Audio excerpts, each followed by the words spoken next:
I believe disinformation actors should be banned. Absolutely.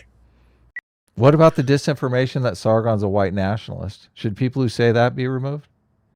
Sargon is a white national. See, that's difficult because I mean, that's that's consistently. right? I mean, Vosh says it all the time. Xanderhall says it all the time. It's a lie, but so this is difficult because calling I mean, it somebody is racist, misinformation. sexist, dumb stuff like that. How about Vosh is a pedophile? I hear a lot of people saying that.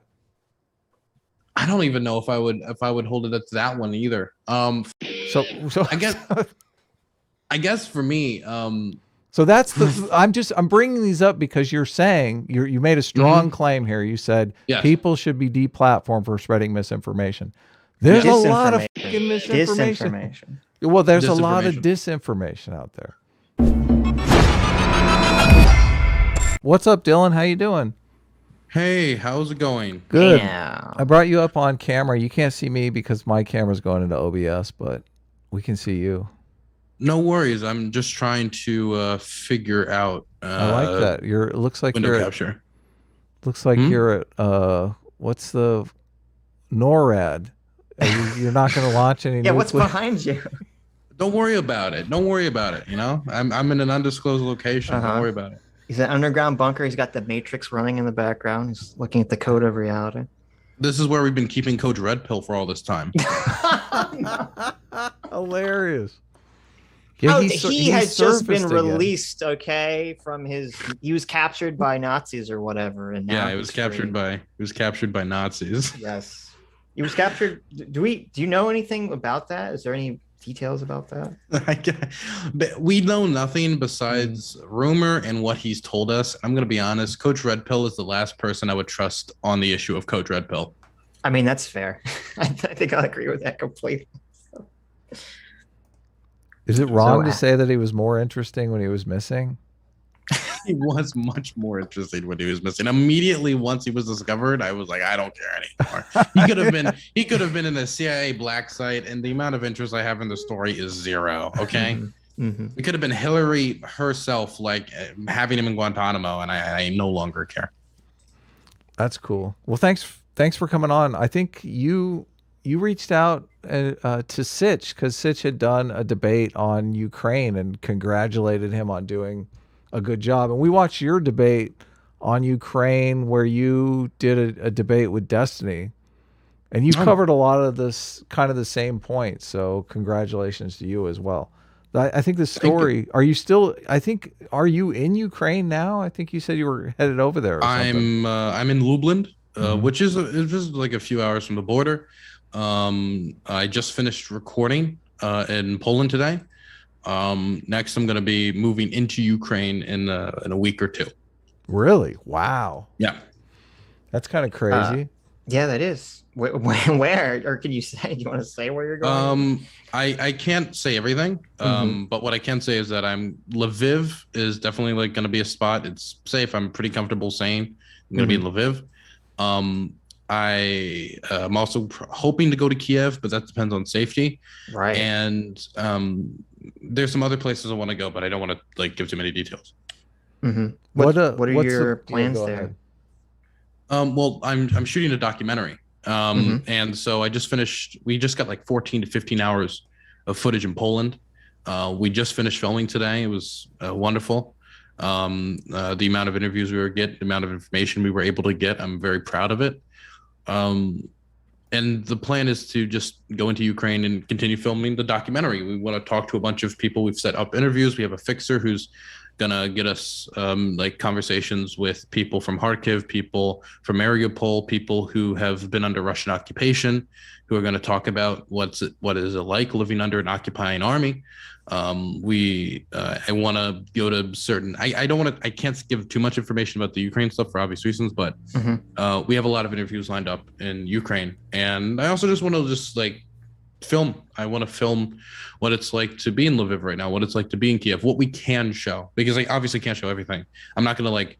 I don't want to have one of those. What's his name? That what's that dude who stuck his phone through like a Polish army base and started taking pictures? Michael Tracy, I think is his name. I don't want to have a Michael Tracy moment, so I'm not gonna go around doing Did he get his phone taken or something? What he did is he saw they were like Polish. He just like started sticking his phone through like Polish army bases and taking photos and just like saying like, oh my goodness, why are there American troops here? Why are there Polish troops? He's like, he's not reporting. He's just like saying the obvious. Like, yes, there are Polish, there are American troops in Europe. Congratulations, Mr. Detective. Yeah, don't we have military bases in Poland? I believe we do. So we have military bases all across over Europe. Yeah, exactly. Yeah, I have no clue as to what he expected to find. But the dude's a fucking buffoon. I don't know what he's doing. I remember he was complaining that there were posters up in Great Britain saying like, "Oh, let's be brave like Ukraine," and he was frothing at the mouth about it. I don't know what his deal is. Tracy's really disappointing because I liked some of his takes in the past, and then when it came to the Ukraine-Russia stuff, I don't know. He's just so. It seems like he's so consumed with his fear of World War III that is basically his attitude is, oh, just let Ukraine die. Just let Russia do whatever it wants because we have to do anything as possible to avoid, getting nuked, which to me, I think that's the appeasement attitude. I think that's only going to make World War III more likely, inevitable in the future, but I don't know why he's so animated by this singular focus. I think a lot of people, I mean, people have a good reason to be like scared of World War III for good reasons. Like no one wants to die. Of course. Nobody wants millions upon millions to possibly billions of people to just vanish. But nuclear fallout's not going to be that big a deal. I don't know if you heard about this. Okay, it's just don't worry about it. It's a small yield nuclear weapons. Yeah. Don't worry. The small tactical nuclear weapons. The problem is that we all know that us sending weapons to Ukraine isn't going to cause a nuclear war, right? Mm-hmm. That's not what's going to cause a nuclear war. What would cause a nuclear war is if there was like some like miscalculation from either side. Putin doesn't want to start a nuclear war because it's kind of hard to rule Russia if all the Russians are dead. America doesn't want to start a nuclear war because it's kind of hard to rule America if all the Americans are dead. And so what would happen is if there was multiple miscalculations, say like an American jet shoots down a Russian jet or a Russian jet shoots down an American jet, then it spirals out of control. Right. They start escalating and then boom, eventually like some signals go off and then nukes start flying. I would say that that's the main reason why people were very concerned, and I think good reason about a no-fly zone. But sending tanks, sending guns, sending weapons, that isn't going to cause that unless they decide to strike outside of Ukraine to try to attack that equipment. Mm-hmm. I don't really understand how us sending weapons is going to start a nuclear war. Someone would have to lay out that roadmap for me. Well, they would, I assume they would say exactly that. Russia will just start attacking Poland. They'll start attacking these other countries, which, I mean, I understand the fear, and obviously, mm-hmm. The fear of everyone dying on the planet or leading to billions of people dying is, that's something to be watched out for, obviously. But I just don't think we can live in a world where basically we say, oh, any nuclear power country can do whatever the fuck it wants. And then we just all have to abide by it. To me, you're just kicking the can down the road to further problems. So there more likely is going to be some kind of war, some nuclear war down the road. And a lot of people don't realize that you can't reward the type of behavior that Putin is engaging in, right? Right. You can't. We rewarded it in a lot of ways in 2014. We did some stuff. We added we did a little bit of sanction here, a little bit of sanction. I don't know if we rewarded it. We just didn't. Maybe we didn't have a strong enough reaction to it. But I guess for me, rewarding it is not reacting strongly, mm-hmm. giving a very pithy response, not a strong response to it, right? And that allowed Putin's government for 8 years to fund rebels in the Donbass, to be having the Crimea under their control illegally for 8 years, and for them to do everything they can to destabilize the government in Kiev after the Euromaidan revolution. And now, apparently, Putin has made the judgment that this time, once again, Europe would not really respond if he took this big gamble. The only difference is he was really, really wrong this time, and the response from Europe has been massive. The response from the United States has been massive when it comes to economic consequences and military aid. So I think that I honestly have to compliment the Biden administration and many European administrations, many administrations across Europe for drawing that red line. And if it wasn't for this aid, if it wasn't for the support and confidence in Zelensky's government after Zelensky showed, I would say, generally strong leadership, then Putin would have been rewarded again for his aggression. And this time, I wouldn't even say they bloodied Putin's nose. They've broken it, to be completely honest. It's the Russian army is embarrassing. Just have somebody like Vladimir Putin, who is in Russian politics in a lot of ways to, make Russia great again, to bring back that prestige. This is probably going to be this is probably the defining moment of his legacy. And he's fucking failed miserably. Yeah. Well, will be, in case something crazy happens after this. But I mean, it shows, it shows a lot about how corrupt and how much of a failure the autocracy that he's running is that, he sunk all like millions and millions of dollars into the military. And very obviously it wasn't going into better equipment. It wasn't going into better training. It was all just going into greasing the hands of, certain people. And this is the army that, they came up with. Yep. Sorry, I switched cameras. I'm having some technical issues over here. It's difficult getting good reception in the bunker. It's okay. You're hiding the matrix behind you. I understand. Exactly. I can't. Codes, it's very important information. I need to restrict it. The next person we're detaining is Milo Yiannopoulos. He's not over there, is he? No, I hope not. Oh my God, that'd be hilarious. I could imagine it. Yeah, I don't think the Russians would be too. I don't know. I don't think they'd help him if he got captured. That's all I'm gonna say. I don't. I could see him trying to do a bikini shoot like near Odessa, and then it just goes downhill from there. Well, no, I thought he's very anti-gay now. I thought. He's very anti-gay. Isn't it true he still lives with his husband, but now he calls him his roommate? Oh no, I don't know if that's true. I wouldn't be surprised. My God, did you watch the video of him taking his ring and throwing it into the ocean? Yes, I did. Very sad. Did you listen to the audio of the ring falling into the ocean? No, If you listen carefully, he adds in the sound of like a cartoon bloop, like dropping something into the water. He ADR'd the sound effect of water drop. Okay. Yeah, he added a water droplet sound as if the ring hit the water, and it made an audible sound, even though he was in a boat with the engine running in the middle of the ocean. That's you would not hear it under any circumstances. Listen, I mean, if Milo's anything, he's a showman. Okay.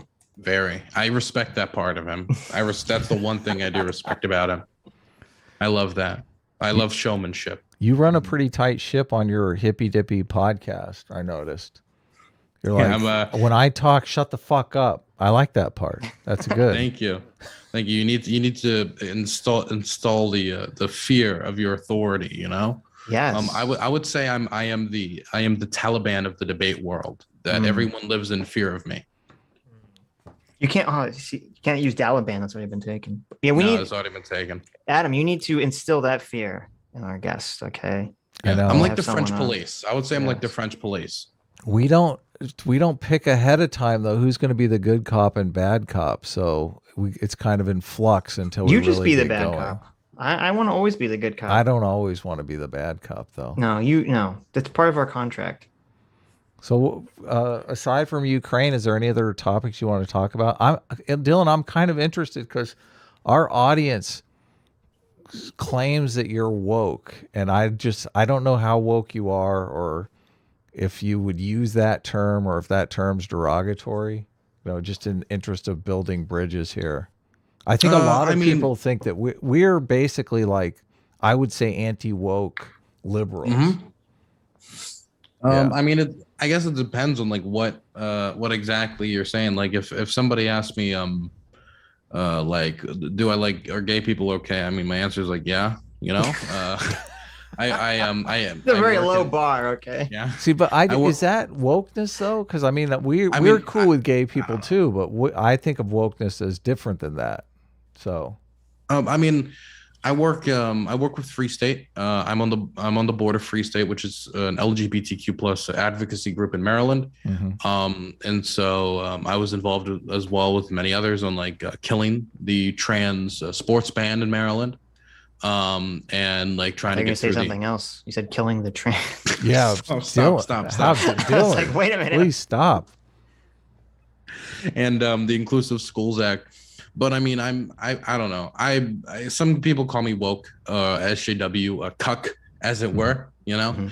But I mean, I don't know. I mean, I just think that I'm generally accepting of people, and I don't know. I mean, you'd have to ask me the question. You'd have to give me a Specific, cuck test. Yeah. I don't know. Okay, I don't know test. that we have one, to be honest with you. But no, okay. What about what about the anti grooming law? The don't say gay law. Is that a good cuck test, Adam? well, I don't like the term cuck. We don't invite cucks on our show. So That's and well. and I don't know if Sitch that's is, true. But Sitch is completely anti-cuck. So. that is true. I am anti. Did you have Sargon on? Wow! Oh, Wow! Listen, holy cow! listen. Shots Even when fired. we disagree with Carl, Carl is not a cuck. He's anti-cuck. Okay. Wow. How Good to dare know. You? How dare you? What's your, Thank you what for is, clarifying. Hold on. What? Maybe me. we can clear some stuff up then, because what is your opinion of Carl / Sargon? Because Sargon is a friend of the show, and a lot of people accuse him of being a white nationalist. Neither one of us believe he's a white nationalist, and probably wouldn't invite him on regularly if he was a white nationalist. So he debated against famous white nationalist Richard Spencer. Well, I gotta say, it's number one, it's brave of him to take a position against Richard Spencer.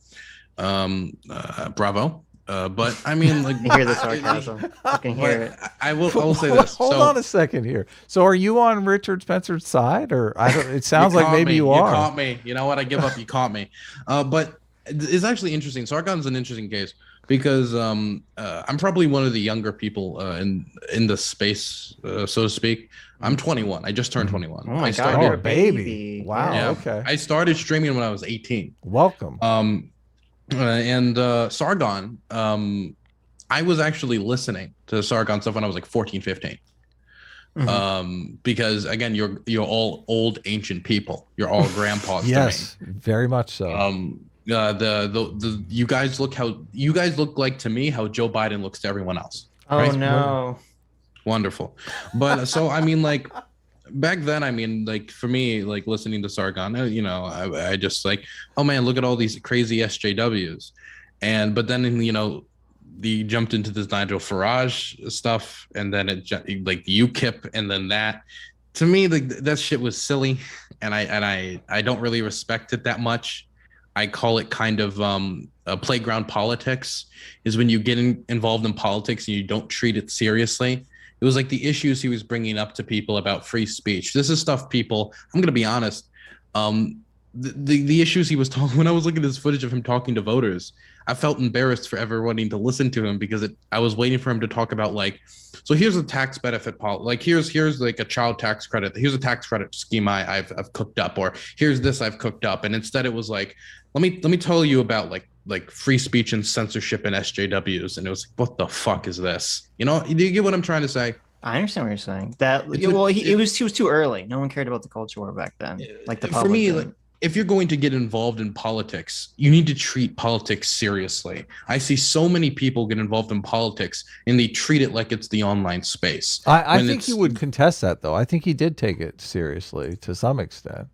Sitch, do you disagree? I mean, I think he took it seriously, but I mean, from the first press conference, it was a dumpster fire, though, right? When he was being asked about the "I wouldn't even rape her" comments. Yeah, but that immediately it was spiraling out. But that was them attacking him. He didn't ask to be put in that position, and he was taking it seriously. But this is an interesting dynamic that you often see in the online space, because a lot of creators take these extreme positions to garner attention, and then spend their entire internet career walking those positions back. Carl famously got a lot of attention for that, anti-rape joke on Twitter, and the mainstream the mainstream media spun it into something terrible, and he's spent his entire career walking it back. I think there are other creators that have done similar things on both sides. So you know what, a good example, actually, I think Destiny look, do you think sorry to interrupt, but just to finish, so if Vosh entered politics, I don't think he should. But don't you think that any sort of mainstream media figure would immediately pull out the clips of him talking about age of consent and pedophilia and all that kind of stuff, and do the same exact thing to Vosh that they did to Sargon. Of course. But that's why also I think that once you've done certain things or said certain things, running for office almost becomes impossible. Okay, you. I agree. You You know what I mean? And so if you're going to tie yourself to a political movement you respect, as an elected official, which is different than just being a commentator. Being a commentator, you can work outside the bounds of what's acceptable, and nobody can tie a single statement to like, this is the party's position, right? This is the party's backing this person, right? There's a difference between Marjorie Taylor Greene saying something on a podcast when she's not elected, and her being an elected official in the Republican Party. And now what's his name? Kevin McCarthy has to come out and release a statement because she said some more batshit stuff this week, right? And so this is this problem with people like Vosh, people like Destiny, people like Sargon of Akkad, who have said wild shit in the past. Destiny with the rape him with the shovel comments, or obviously the stuff that got in a lot of trouble with Mark Grudgel in the mayor campaign. Was the comments he gave about Kyle Rittenhouse. Mm-hmm. And for Sargon, it was the I wouldn't even rape you comments. And so once you it's the difficulty of being an online commentator in these spaces, which can be very toxic, or rhetoric that's very explosive, so to speak, is you become toxic in a way, or at least toxic to the media, toxic to if you're saying toxic things office. You do, but not if you're not. I mean, plenty of us are not being toxic, or I mean, I guess you could mischaracterize some of the things we've said as toxic. I'm sure we've said things that would get us canceled if we ran for office. Not anywhere close to any of the stuff Vosh or Carl has said. I don't know if that's true at all. We said it jokingly. Maybe that would be the difference. About? No, yeah, we're saying stuff sarcastically. That's something actually one of my biggest concerns, because like I work in politics, right? That's what I want to do with my life. And I'm always concerned that, me being live all the time, that I might say something really, really fucking stupid and just ruin it. And now forever, I'm just going to have to be an online commentator. Is that a good place to be, though? I mean, it sounds like your heart's in the right place. It sounds like maybe you just misspeak, but I guess that in this day and age, you can't even make any kind of error ever. Well, no, like, Eric, thank you, my Frenchman assistant. I appreciate the Coca-Cola. I have a Frenchman with me. You're doing coke on the air. That's probably not good for your political career. Yeah. No, it's not good for my political career. But I'm looking up to my icon, Madison Cawthorn. I'm with you, my man. Coke and hookers. But I guess it's something I'm concerned about, like how authentic I can be with just like having fun and like being on the internet, and like trying to balance that with making sure that I can still actually run for office and not just have somebody play some clips on repeat, right? Mm-hmm. I even have fears when it comes to just who I associate with and people using that against me in the future. Now, I feel like I can explain to people like, look, I ran a debate show. I had people that I disagreed with all the time. I mean, are you really gonna fault MSNBC for having on some far right person because they were in the news to interview them, and you're gonna fault me? And maybe I can get away with it, but get away with it as if I'm getting away with something. But yeah, exactly. You've done nothing wrong. You hit on it perfectly, Dylan. This is the difference. This is what I would categorize wokeness as. This idea of guilt by association. You can't even entertain a debate on certain ideas without being categorized as some far-right lunatic. Well, then I guess I can't be woke by definition because of the hippy dippy roundtable. I mean, we have hate on. Yes, totally. But wokeness is the force of society that would step in and say, what you're doing is wrong, Dylan. You're platforming people to talk about things like, have you had a debate on trans women in sports? Is that something that you've hosted? We've hosted debates about trans issues, not specifically that. And in part, that is also due to we don't know exactly what got Destiny banned, and we're a little shaky on. Okay. That's so sad. That's the current state of things. Yeah, so that's what we would categorize wokeness as. I feel like we should be having a robust debate over these these issues because they do affect a lot of people. They affect trans people. They affect women in sports. They affect there are a lot of different stakeholders on different sides of this issue. And one side often likes to come in and act like there isn't any stakeholders on the other side of the issue, that it's all just cut and dry. You know, it's all about, you know, protecting trans people, and no women are going to be hurt in the women's sports issue, when that's a lie. That's a total lie. I think we should be able to discuss that issue. Can I see if I disagree with you on something though? Sure. Let me see if I can throw a wrench into this. I believe disinformation actors should be banned. Absolutely. Disinformation? Like intentional disinformation? Yeah, intentional disinformation. That'd be very difficult. I mean, I'm sure most people would agree. It's very difficult to prove who is intentionally putting out disinformation. Yeah, that's the tough part. Who can I decides give an example? on what is disinformation? Sure. Give us an example. An example for me. Now, this is an issue I care a lot about, obviously. Let's say somebody tries to say what happened in Bucha was fake. It was organized by the Ukrainians. The real based people, the Russians. Take out a few more for me, something like that. Or that the missile strike on the railway center, that was actually, that was Ukrainians, and doing everything they can to downplay Russian war crimes and protect the Russian state interests. And in many of these cases, these peoples are literally agents of the Russian state. They are paid by the Russian state, whether it's RT America, or they're paid by, some examples, paid by Bashar al-Assad's government through lobbying groups. Jimmy Dore has been paid by Bashar al-Assad pro-lobbying groups, for example. A lot of people don't know that. Him, Jackson Hinkle, these types have been paid by them. And so if you're actively spreading disinformation to cover for foreign countries as they go out and do war crimes, I think it's perfectly reasonable for a company to say, I do not want to associate with somebody, number one, spreading disinformation to cover up some of the worst crimes in modern human history, and two, these people who are, going to destroy our brand by spreading this. Well, I mean, I think the problem with that, and first of all, I mean, we have no love of Jimmy Dore between the two of us. We've done multiple streams criticizing, especially his Ukraine takes. I think are very far out, very crazy. Yep. So I have no love of Jimmy Dore on those issues. But I think, again, the problem is I don't think someone should be deplatformed for having a dumb opinion, having the wrong opinion, coming to the wrong conclusion about things. I think you'd have to have very strong evidence that someone is being paid by, a foreign government or some organization to intentionally promote disinformation.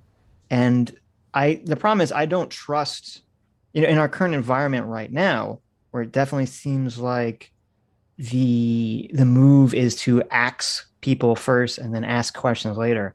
I wouldn't trust any of the social media sites or YouTube or Twitch or any of these sites to properly vet claims of disinformation before they remove someone from their site. That's my issue. I would say that there's a separate issue of, do you think that the people in charge right now are the best people to do it in comparison to should it be done, right? These are two separate issues. Right. I mean, I could agree in a vacuum. Sure. I would love for that for people who are intentionally pushing disinformation to be removed, but I don't see that manifesting in reality. What about the disinformation that Sargon's a white nationalist? Should people who say that be removed? I don't care if somebody makes it. If a claim can be like this, if somebody, for me, these are the standards for somebody to get removed, right? Mm-hmm. The first thing would be this is somebody who doesn't just mess up once. This is somebody who is consistently, and there's a pattern of behavior of they are spreading disinformation on this issue, right? That they are consistently going out there saying vaccines will give you AIDS. Sargon is a white nationalist. Sargon is a white nationalist. See, that's difficult because that's consistently. Right? I mean, Vosh says it all the time. Xanderhall says it all the time. It's a lie, but so fuck. This is difficult because calling it is racist, misinformation, sexist, dumb stuff like that.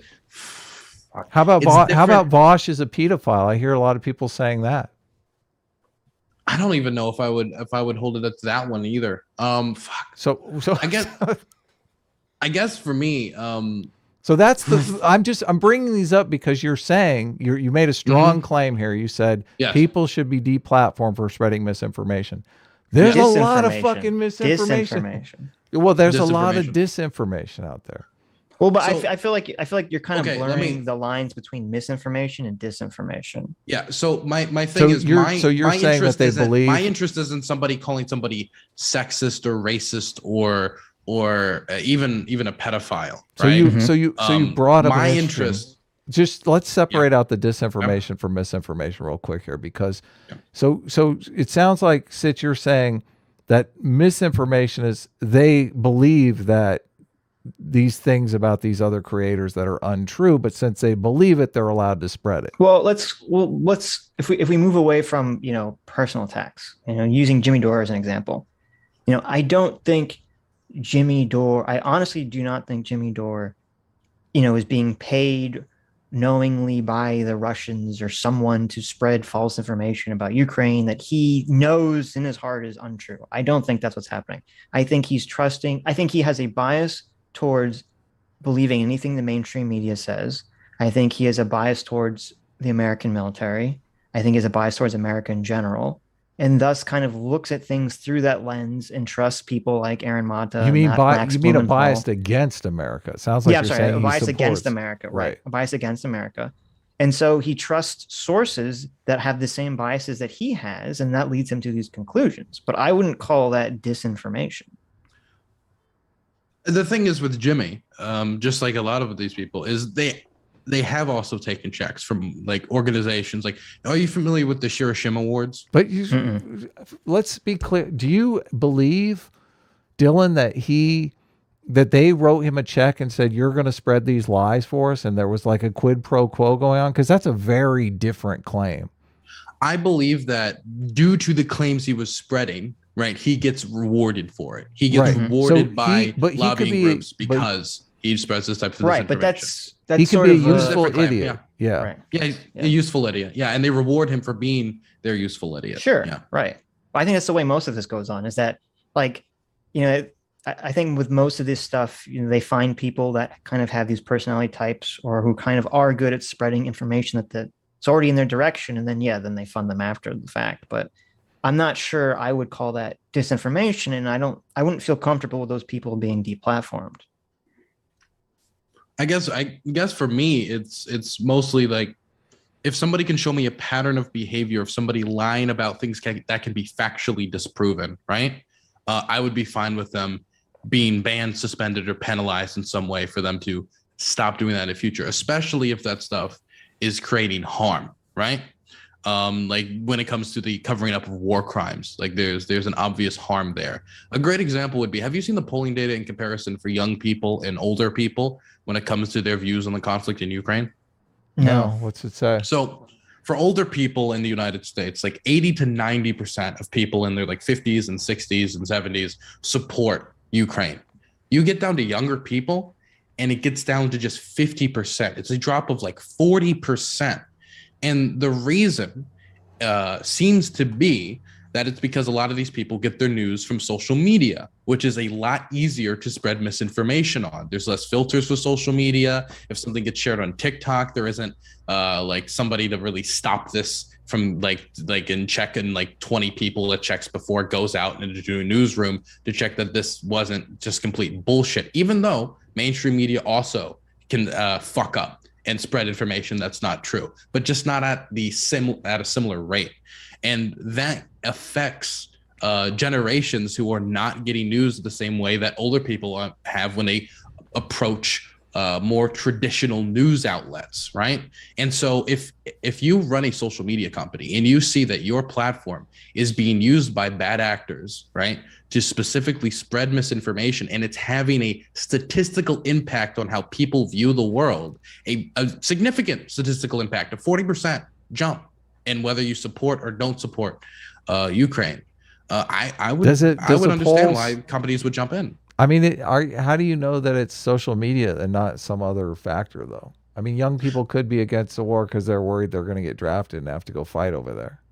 I would say that is a possibility, but it seemed to be for me that I would say that I'm making a personal, I am making the determination that I think social media is playing a significant factor here. Just a gut I check. do believe it. Yeah. Maybe. I do believe it. I think my issue is I'm not sure you can deductively figure out whether someone is peddling disinformation. And I think it's a very dangerous road to go down, especially the criteria that you laid out, which is, someone to be continually wrong about something factually. Because, that would apply to all of the mainstream media. That would be applied to the coverage of Kyle Rittenhouse was so horribly wrong and still was horribly wrong afterward. That would apply to the Covington kids. That would apply to Trump with the Fine People hoax. This seems to be like a pattern. Oh, I believe it's very dangerous. I believe those people should be penalized too. If you are in a newsroom and you fuck up, you spread misinformation, I believe those people should be penalized. Either they, get warnings, or eventually if they continue to do so, they should be removed from the newsroom. They should be fired if they are continuously coming to work and spreading misinformation. That sounds great. It's just, and for some of the things, maybe we could do that, but it's just, unfortunately, we live in this system right now where no one can even agree on what the facts even are. There's no neutral arbiter to say, this is what the fact is, so therefore you are wrong, so therefore you are penalized. Yeah, that's a so. I guess the difference here is I guess you do not trust a company like Twitter, for example. Well, I don't trust anyone really, or any organization to determine that this is true and this is false, to make those determinations. Right. Therefore, you will not be on our platform. I trust there are a lot of people that have a lot of hubris that they can figure out the truth when they really can't. If you want to say that I get to be the one to penalize people, then I'm on board here. But I don't trust anyone else to do it. Sitch, think of how much work you would have to do to actually make that assessment, though, and whatever if they amount pay me of time. A lot, it'll be fine. Okay. They're not going to give you the amount of time. They're going to say make this assessment in They're going to have to minutes. wait. Okay. King Sitch here is going to tell them when is the right time for these things. See, on the war stuff, Dylan. You have an argument there's an argument to be made that it's the fog of war and we can't really know the truth until things settle out. So there's tangible harm that can be done by doing misinformation during a war. But some of these other situations, like I said, it's a little more nebulous. Of course, for me, there's not a lot I would apply this to, that I care about enough to even apply this to. If somebody spreads misinformation about the new Sonic movie, I don't really give a fuck, Yeah, but if somebody's like Sonic has 6 toes instead of 5, I don't care. Yeah, there is a campaign, an active campaign right now by the Democrats and the left-wing media to say that the Republicans are spreading misinformation, disinformation about critical race theory. Their whole counter argument is that there's critical race theory is not in public schools. All that you're hearing about it is from Republican disinformation outlets.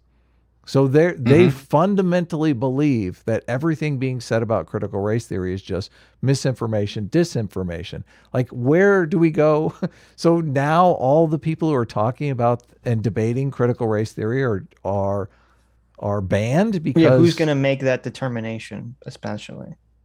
Wait, so the question is, well, I don't think it's just the Democrats who run these. For example, Elon Musk seems to be pursuing a certain policy with Twitter, right? It's not just left-wingers who use these social media platforms, right? So I don't think it'll just be left-wingers who determine whether or not this gets banned or not banned, right? Yeah, but we don't. I don't want a situation where basically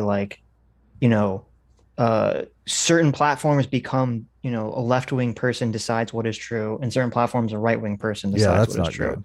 Yeah, because that's just going to create, silos of information, or, we already have that. But it's going to create stronger silos of information and stronger bubbles for people to get stuck in. And I think the CRT example you bring is a good one, Adam, because that's really one where both sides are arguing about, their perception of the facts. And I don't know who the neutral arbiter is going to be to come in and split the baby. It's impossible to have a neutral arbitrator in that dispute. Right. So I guess for me, I do not need Twitter to determine for every issue on everything, what is true and what's not true, right? I don't need them to step into every debate and say, we agree with abortion. Therefore, Right. if you are against abortion, you're going to be banned from the platform.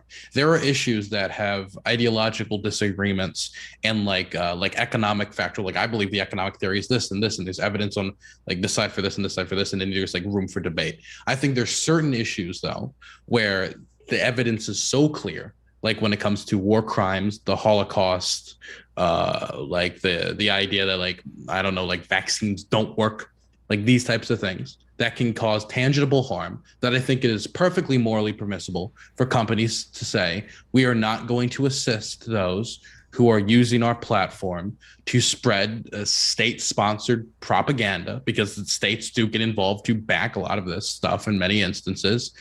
We are not going to allow you to use the tools developed by our people that we paid for to spread this nonsense on our platform that is hurting people, that is possibly in instances getting people killed. Is that a big issue for you, the spread of misinformation and disinformation? Is that one of your main core issues? It used to not be. I would think I started as very much like a I guess you could say free speech warrior, you know what I mean? Back when you were 15, you were listening to Cool Carl? Yeah, I was listening to Cool Carl. But like slowly I've just become so disillusioned with the ability of people to parse facts, actually. Yeah, but that is you're making our argument. Who's going to parse these facts? I don't know that it can be done. That's the reality of the situation. The problem is I believe that I do genuinely believe, and I guess this could be just the core issue, that those who are in charge of these companies are better at parsing facts than the average person. Disagree. I do believe that. I think I guess why? That is my hottest take. I guess I just believe that I've seen it. I guess I would say I've seen it when it comes to, for example, COVID misinformation. I think that the companies have been better at dealing with COVID misinformation than average people who just see unfiltered Facebook posts. And I think it doesn't even need to be removal, for example, just labeling would be even something I would be like willing to accept. Just the labeling. Well, for example, I love what Twitter does was, this is a state-sponsored account. I love that. Giving people at least more information about what they're reading so they don't think this is some unbiased source, or hey, what this has said is contested, or here's a link to what is the like well-respected information on COVID, on vaccines, on that. That is something I'm willing to compromise on. I guess for me, and a lot of this is spitballing. I guess for me, I believe this disinformation has become like a bigger and bigger issue. Oh, my goodness. Uh-oh. My TV's just started screaming at me. Huh? There we go. They're listening. They're listening into you. They're listening. They're saying I'm not making good enough arguments for banning all the truth tellers. Yes. I guess for me, I feel like this issue of disinformation has gotten larger and larger and larger as information has been as just quick posted information has been easier to just spread online. It's a lot easier to smear shit than clean it up. Then I feel like there has to be some approach to deal with this, whether it's labeling this content, whether it's removing this content, regulating this content in some manner. And I don't want to see the state do it, right? Because I do fundamentally disagree with the idea of the state moving in to start banning people saying certain things. But I don't have any moral objections to companies saying that the tools that they have developed cannot be used to spread misinformation that's hurting people. I don't have a moral objection to that. And so that seems to be my conclusion that I fall into. I understand that it has downsides of, well, what if the company gets it wrong on one hand, or what if the company, what if I don't trust the company? But I ultimately believe that I'm willing to deal with those downsides. I'm willing to deal with those side effects. Is there anyone on the left that you think is spreading disinformation that would fall into this category that you think should be banned? Besides Jimmy Dore. Should be banned? Well, Jimmy Dore would be one person. I think Jackson Hinkle would be another. Infrared was somebody that I would probably agree with that should have been banned. Well, the reason I bring it up is because I feel like once partisanship gets involved, that's when things really start to become Russell Brand clouded. Well, I guess there are a bunch of people on the left that people are Russell disgruntled Brand more because he's smarmy than that he's spreading anything wrong. I just want to. Power's already going to his head. I Yeah, just I power's already gone to can't my head. I can't I just partisanship gets involved, and people cannot see clearly what is true. And that is part of the problem. The my side bias creeps in, and pretty soon, people are getting banned over political shit, which we're already seeing. I mean, the reason why Elon Musk is doing what he's doing with Twitter is because he perceives it being run very one-sidedly, and there are certain conversations that we need to have as a society.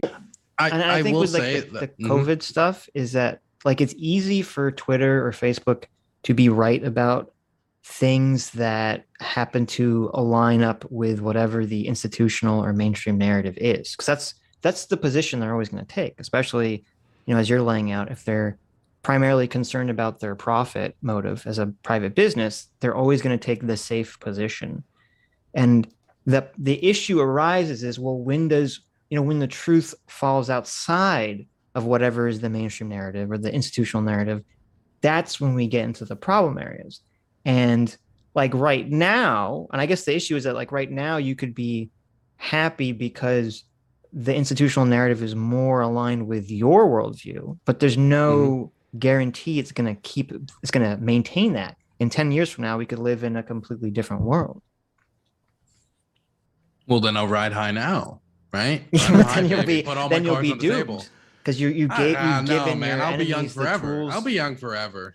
Well, no, I don't mean that. I mean, you have to remember that in our society, and especially in our politics, whenever you give someone the tools to do something, they're going to be used against you. And that's my concern here, is like, okay, even if what I believe is, how Twitter would moderate, there's no guarantee that 5 to 10 years from now, Twitter is going to be run by the same people with the same political views. It could all be backwards. It could all be different. So I guess for me, I believe that there needs to be a certain level, and I guess people will be like, but what if the consensus is wrong? But I think that the majority of the time when a consensus is developed on one of these issues, say like, for example, vaccines, or say something like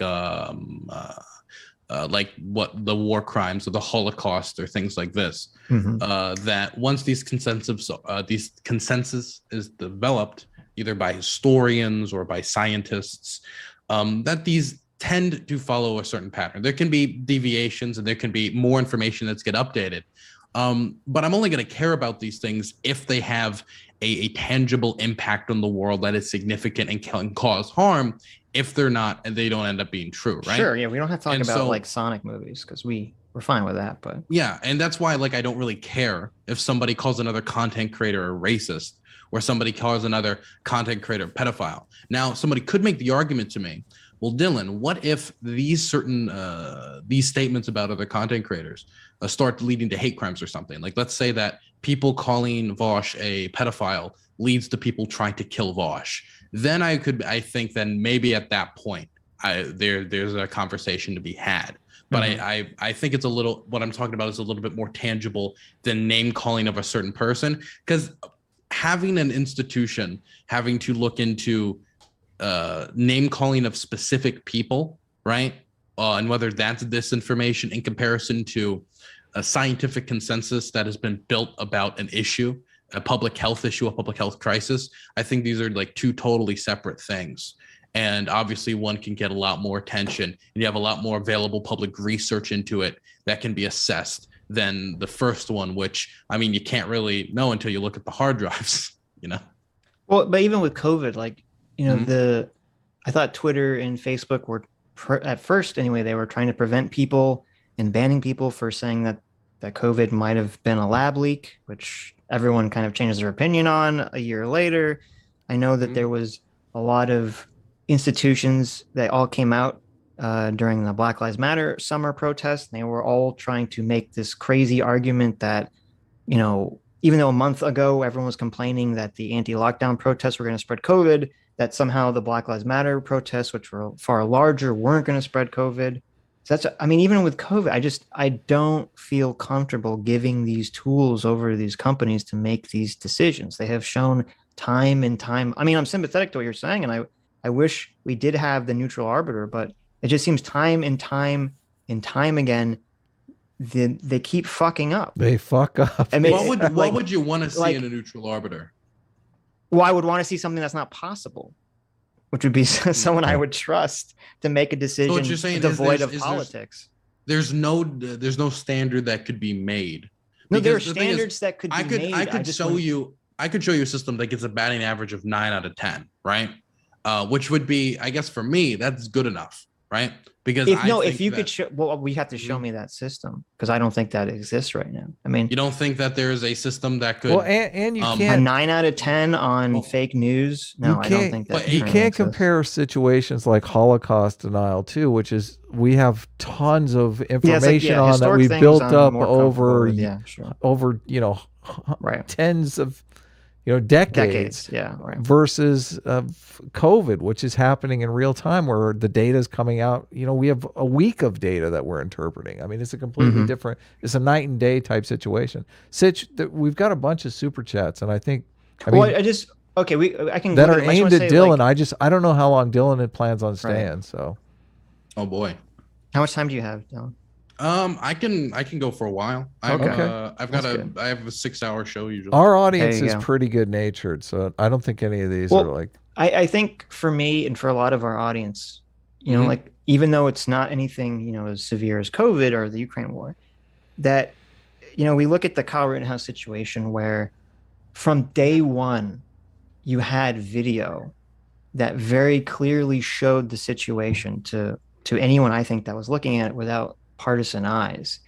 And yet so many people, so many newspapers, so many institutions completely got that so wrong, in my opinion. I don't know what your opinion on it is, but in my opinion, got that completely wrong.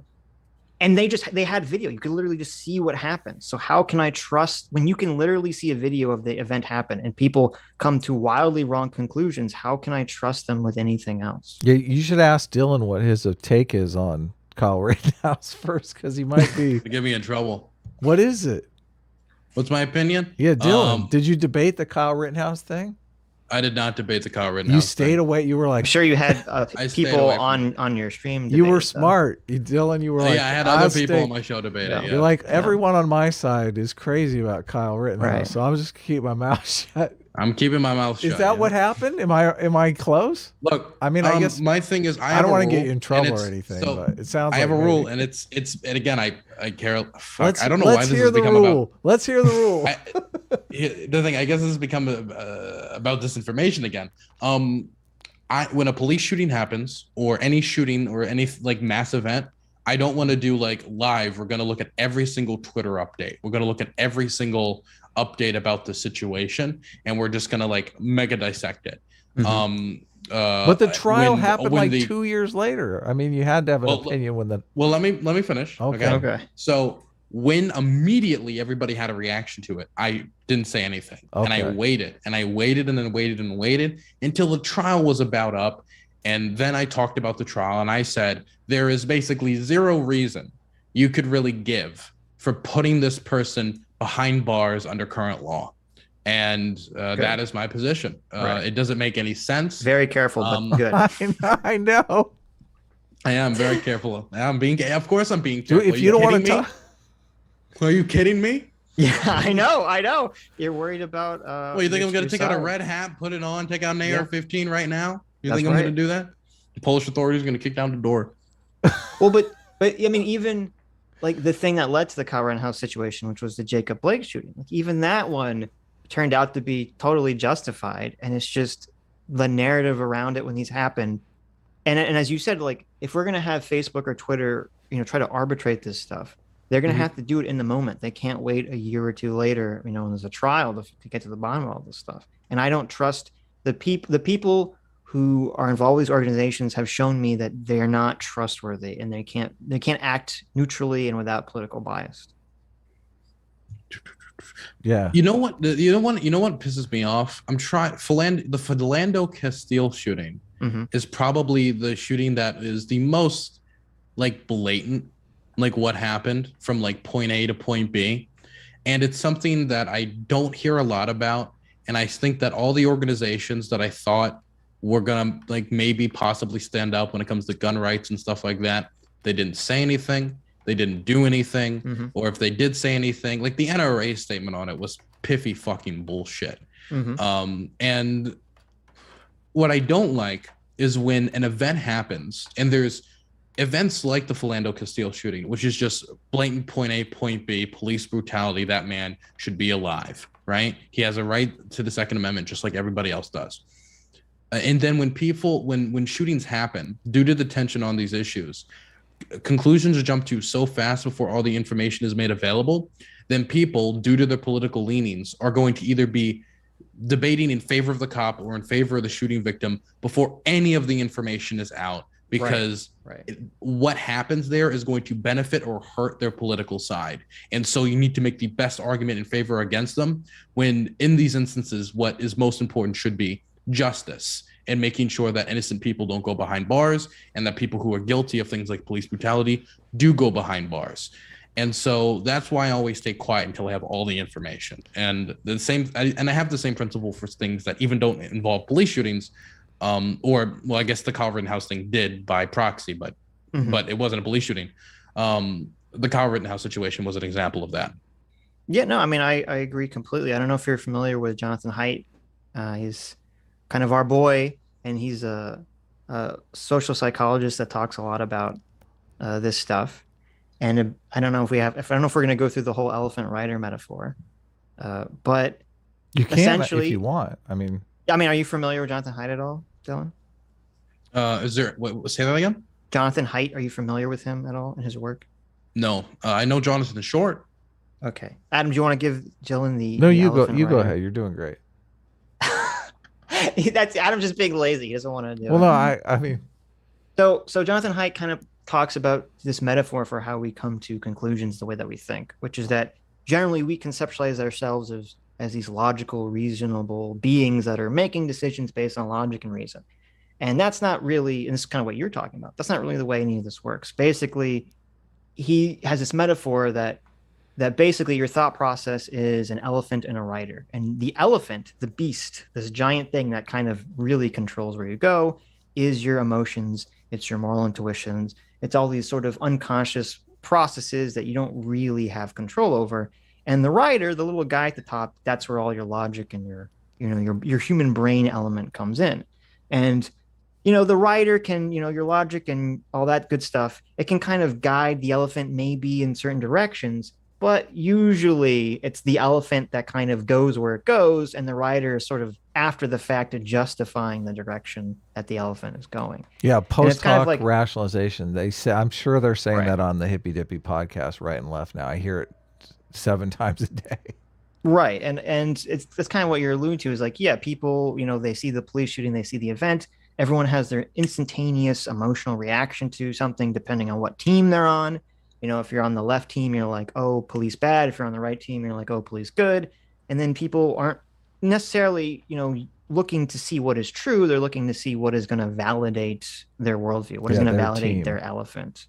And so, and that's exactly the way it works. And the issue that I have is that I know that Twitter and Facebook and YouTube and all these places are run by people who are all, slaves to their elephant like everyone else.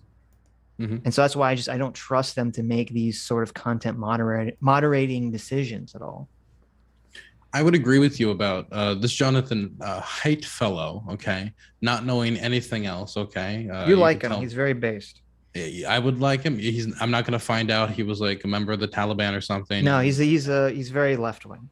Okay, got you. Wonderful. Then I'm sure he agrees with everything I believe, and therefore is correct on everything. I do think that people are moved by emotions. I think all people are moved by emotions.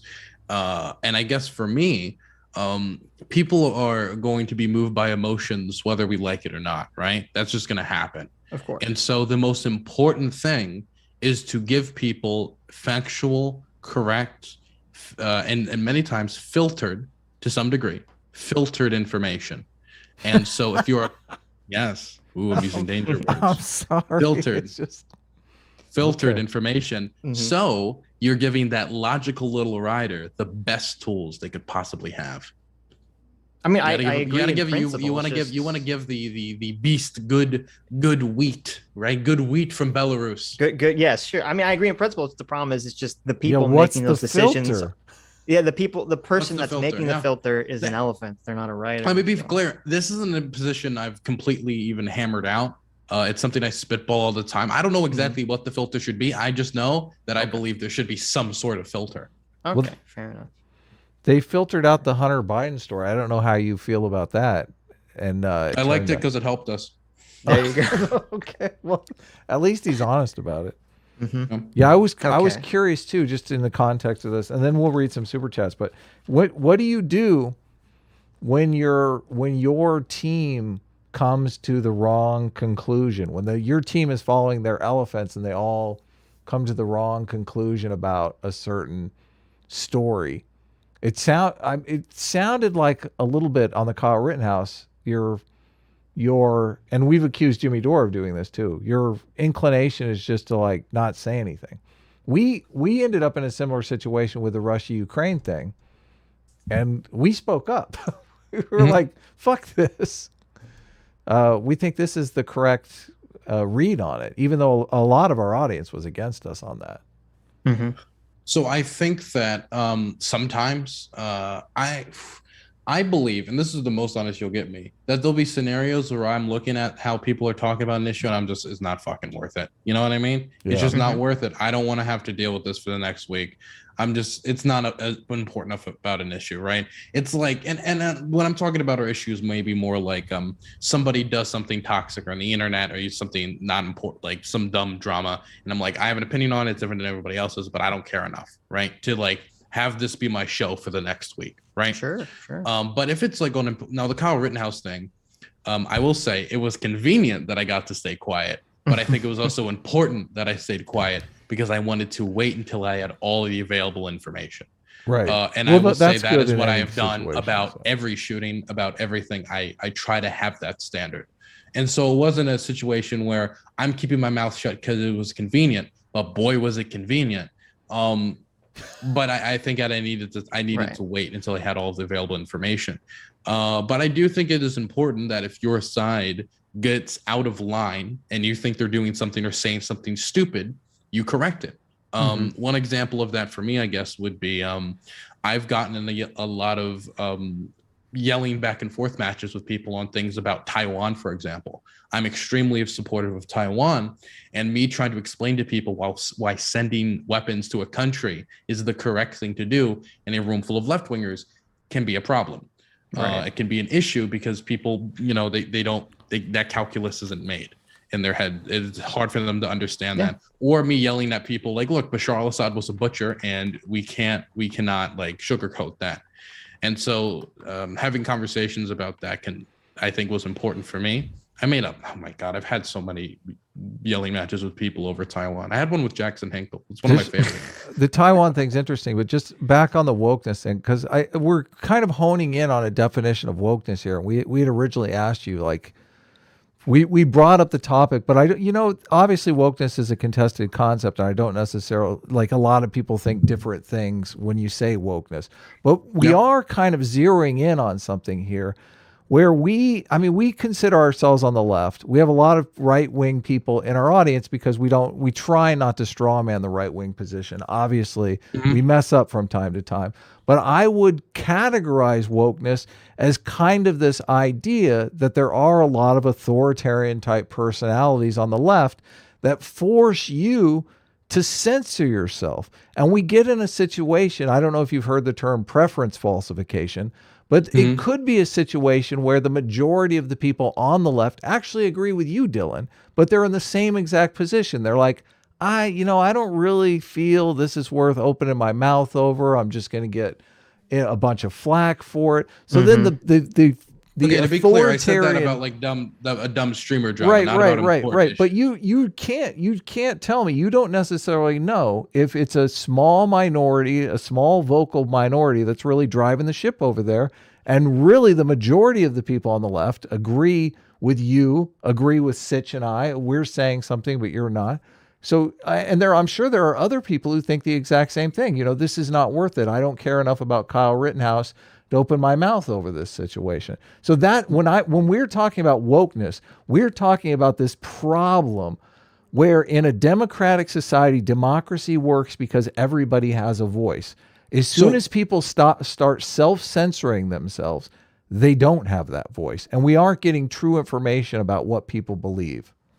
Would you say that when Miss Cheney lost her committee position, her positions of power within the Republican Party, and she was purged in large part because she wouldn't accept the big lie that Donald Trump won the 2020 election, was all rigged and all that nonsense, when she lost her positions of power and influence within the party, would that also cover wokeness? That when she spoke out against the narrative, she got that response? And a lot of Republicans will say privately all the time, congressmen, senators, that they know Donald Trump didn't win, but they can't say that publicly because, God, a lot of their diehard supporters are going to get angry. It's whataboutism. I'm going to let it pass, but it is. I would say that I just want to make sure you're holding the standard of this. Yes. This isn't a left-wing thing. This is just a general. But I just want to mention there are authoritarian personalities both on the left and the right. We're against authoritarianism on either side. So I completely agree with you that authoritarianism is a problem there as well. Go ahead, Sitch. Well, I was gonna say I think what happened to Cheney is wrong, and I disagree with that, and I disagree with Republican. I think it's completely shitty and cowardly for Republican politicians who don't think Trump won the election, who are lying just to satisfy their base, just because they're afraid. And I'm sure this is probably the majority of the Republican Party. I wouldn't call it wokeness just because I think wokeness specifically refers to the left, but it's the same type of behavior. It is what Adam was talking about, and I think it's a fucked up thing. I guess if you want to characterize as wokeness, I'm not going to hold it against you. I just want to know, because you're saying that the wokeness is this idea of self-censorship, right? Right. This idea that somebody is scared of backlash they're going to get, so they're going to keep their mouth shut because they don't want to get that backlash. And it's an aspect but wokeness is a thing that seems to apply to the left. So I'm just trying to figure out, is this like a universal principle that anybody who does the self-censorship would be somebody who's being... Sure, if we want to call it right-wing wokeness, fine. Okay, then yeah, I would say that people do that. Of course, I think politicians, especially, I've met a lot of people who will do that on issues where privately they'll tell me they support. It'll even be small things, not like even political, like social issues. Like, I support this housing project, but I'm not going to say it because I don't want the local housing group or this local anti-development group to get angry at me. Like, it'll happen all up and down politics but that's not really a new phenomenon, is it? I mean, maybe you would say it's expanded or gotten more aggressive. I don't think it's a new phenomenon for politicians because that's part of their job. I think it's a more new phenomenon, not entirely, but definitely has ramped up in terms of just the average individual who is afraid of saying anything because they'll get canceled on social media. That is a new phenomenon. I would maybe. I would say that, there was McCarthyism for like a lot of people in Hollywood would be something maybe like the pre-developmental example of wokeness then, right? Where people were purged from Hollywood or where they've gotten all these committees and where they were purged from public society due to the fact that they were communists and they were open about the fact that either they didn't like capitalism or they were like for the Soviet dirty commies. Yeah, dirty commies. Are you a socialist, Dylan? Can I ask? No, I'm not. Oh, okay. I'm not. Good. Read some super chat, Sitch. Well, I just want to make clear, like, I think part of what triggered me and Adam is that I wasn't triggered. What the fuck? Well, no, start with the whole wokeness in the beginning is that we generally saw this sort of authoritarian speech regulation and crackdown as being something that only came from the right for our whole lives. And then to see it come from the left, we were like, wow, this is a whole new ballgame. This is a whole new era. Yeah. Now, I don't know if that's true. Maybe that's just our own bubble, but that's definitely what seems to be going on right now. Is that a new thing? I don't know if it's new. Do you think it's a new thing? Are you talking about specifically America or like generally? Because there have been like left-wingers. Okay, in America. Gotcha. Yeah. Is that true? You're American, Dylan, aren't you? I am American, but I'm in Poland at the moment. Right. So I'm learning a little bit about wherever you go, you bring America with you. Wherever I go, I bring America. Do they hate you? Do they hate the Americans in Poland? I'm not sure. Surprisingly, Whenever I think a travel, lot. I say I'm Californian, and I get away with a lot more. A lot I of went people to don't like Americans, but they seem to love I Californians. So, I went to this small town in Poland called Lechna, Hmm. which has a beautiful boar as its symbol of the city. Um, and I think it's because I'm trying to remember specific. The mayor told me directly, and he's gonna kill me if I forget.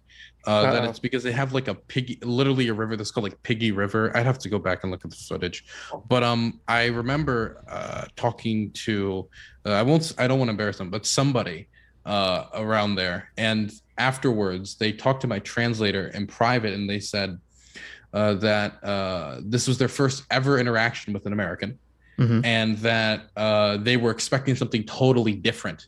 That they were expecting kind of like yeehaw cowboy, very loud, shoving food down mouth, hamburger man, right?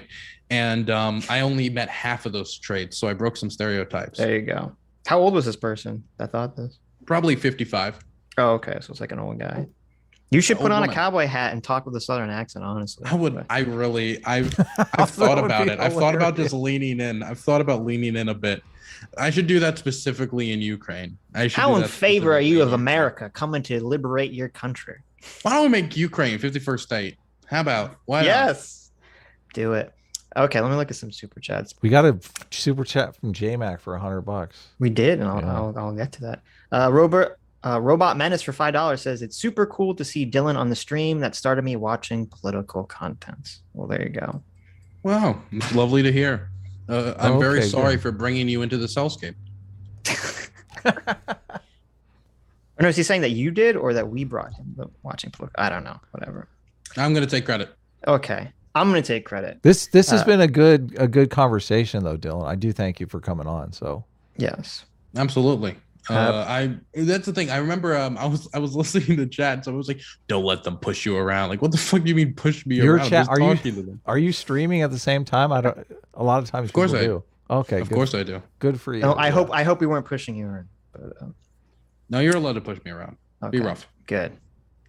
We like it rough. Pjorn Kazark, here you go. Pjorn Kazark for $5 says, Dylan, quote, if people pearl clutch over you, you shouldn't run for office. What a dumb take. This kid is a sophist. Uh-oh, that was a little Wow. harsh. Wow. There you go. I'm just gonna say that if you say, let's say I start making, okay, so this is when child pornography isn't moral debates, right? Don't- It's gonna be a problem. It's gonna be a problem when you run for office. It is going to be a That's problem. Fair. yeah. That's fair. Those statements are going to be associated with whatever political party you strap yourself to, especially a lot of the local officials who might end up endorsing you. And so then you don't only possibly sink your own career, but then you can set other people's careers years back. You need to make those determinations when you run for office. And fuck you, I love you. Okay. Look at There the you go. Milo situation. Perfect example. Milo Yiannopoulos, right? Yeah. You just can't say that shit. You're gonna fucking. What are you thinking? Yeah. Well, unless we, come out against cancel culture, then you can say whatever you want. Okay, then you can be crazy. JMac for $100. Thank you so much, our surrogate father, JMac.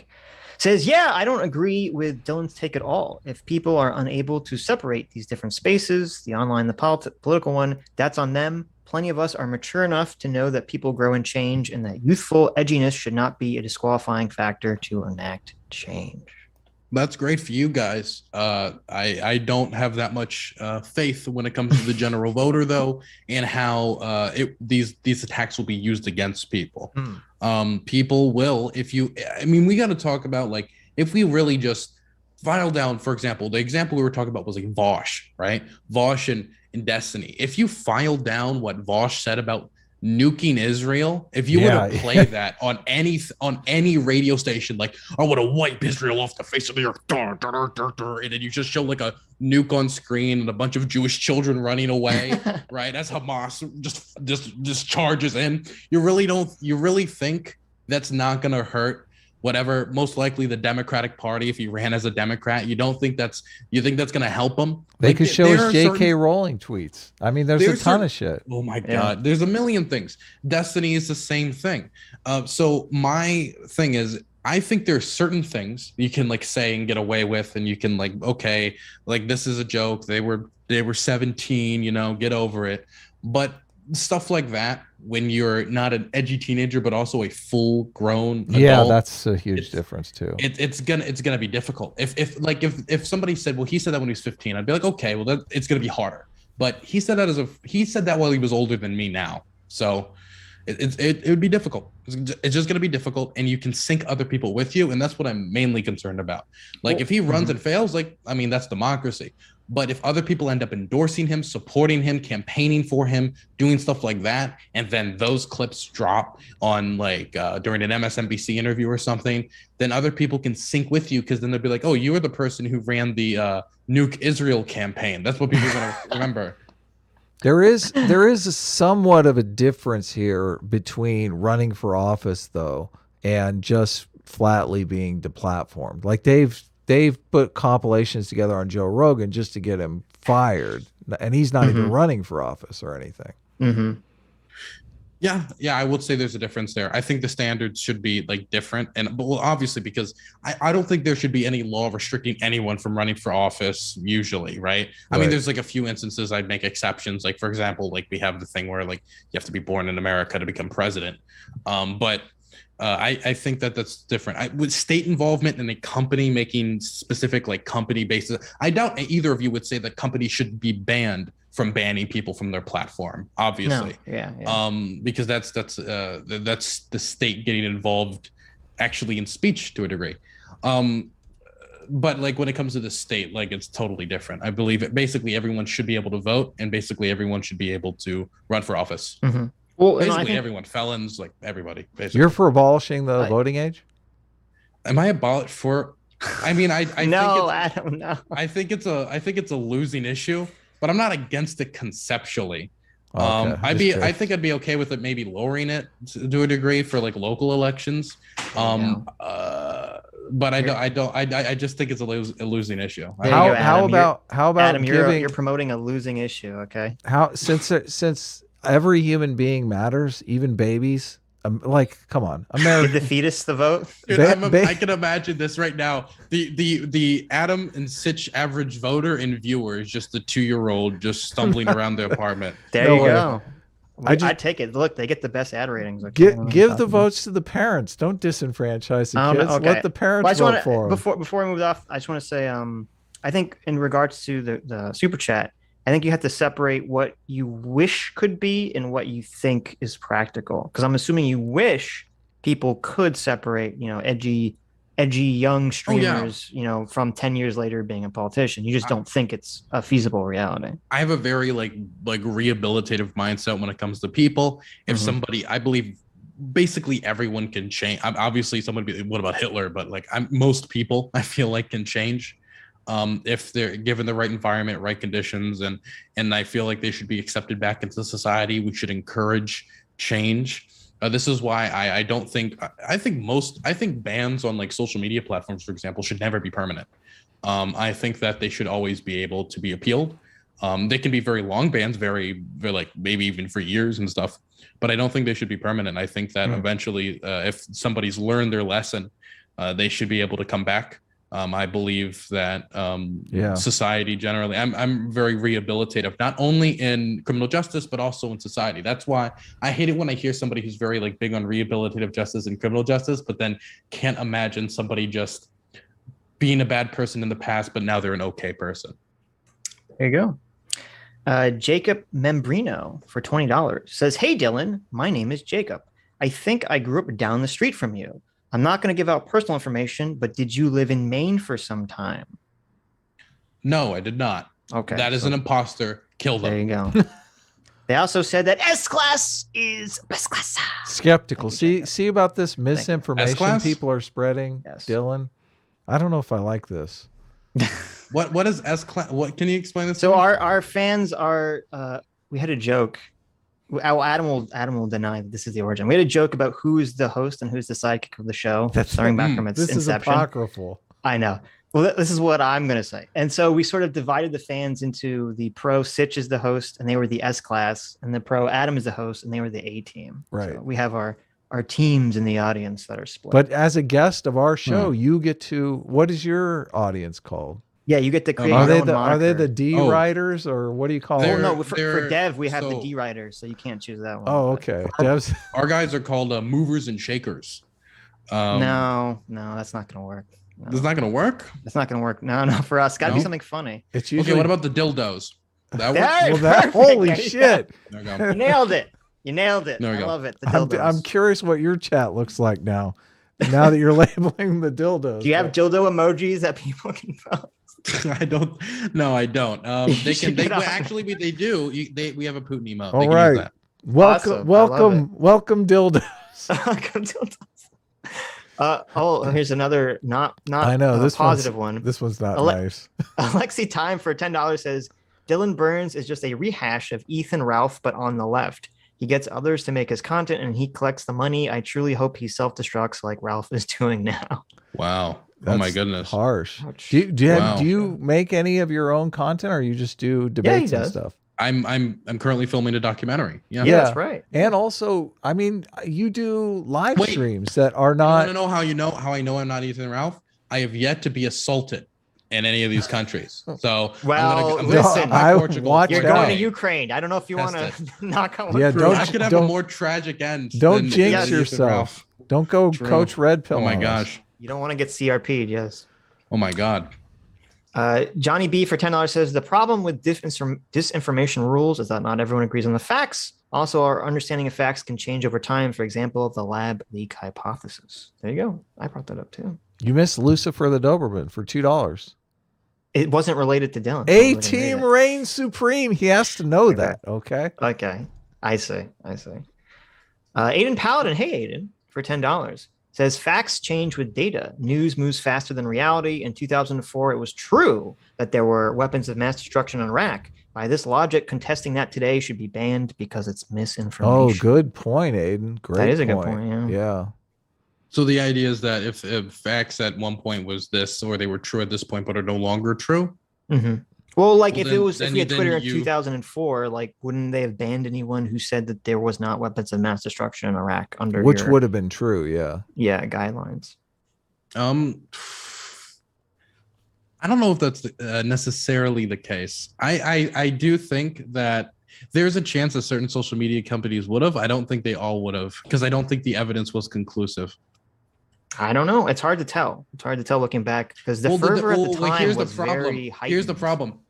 Weapons of mass destruction were in Iraq, right? Okay. Oh It no. depends how you it depends He's how you a define that. neocon. Right? Okay. Yes. He's a You neocon now. neocon, you Bushite neocon. I can't believe It Dick depends Cheney on- just joined the stream. I know. That's It why you were depends defending on- Cheney earlier, wasn't it? It depends on how you define weapons of mass destruction, but the weapons of mass destruction that will be a reference, the idea that there were nuclear devices were not in Iraq. The Iraqi nuclear program was dead and in the water. There was no meeting in Prague. And so that's the problem that the administration followed, is it wasn't complaining about chemical weapons storage, right? The complaint was there's nukes and a nuclear Iraq will destroy. I remember a smoking gun will be a mushroom cloud.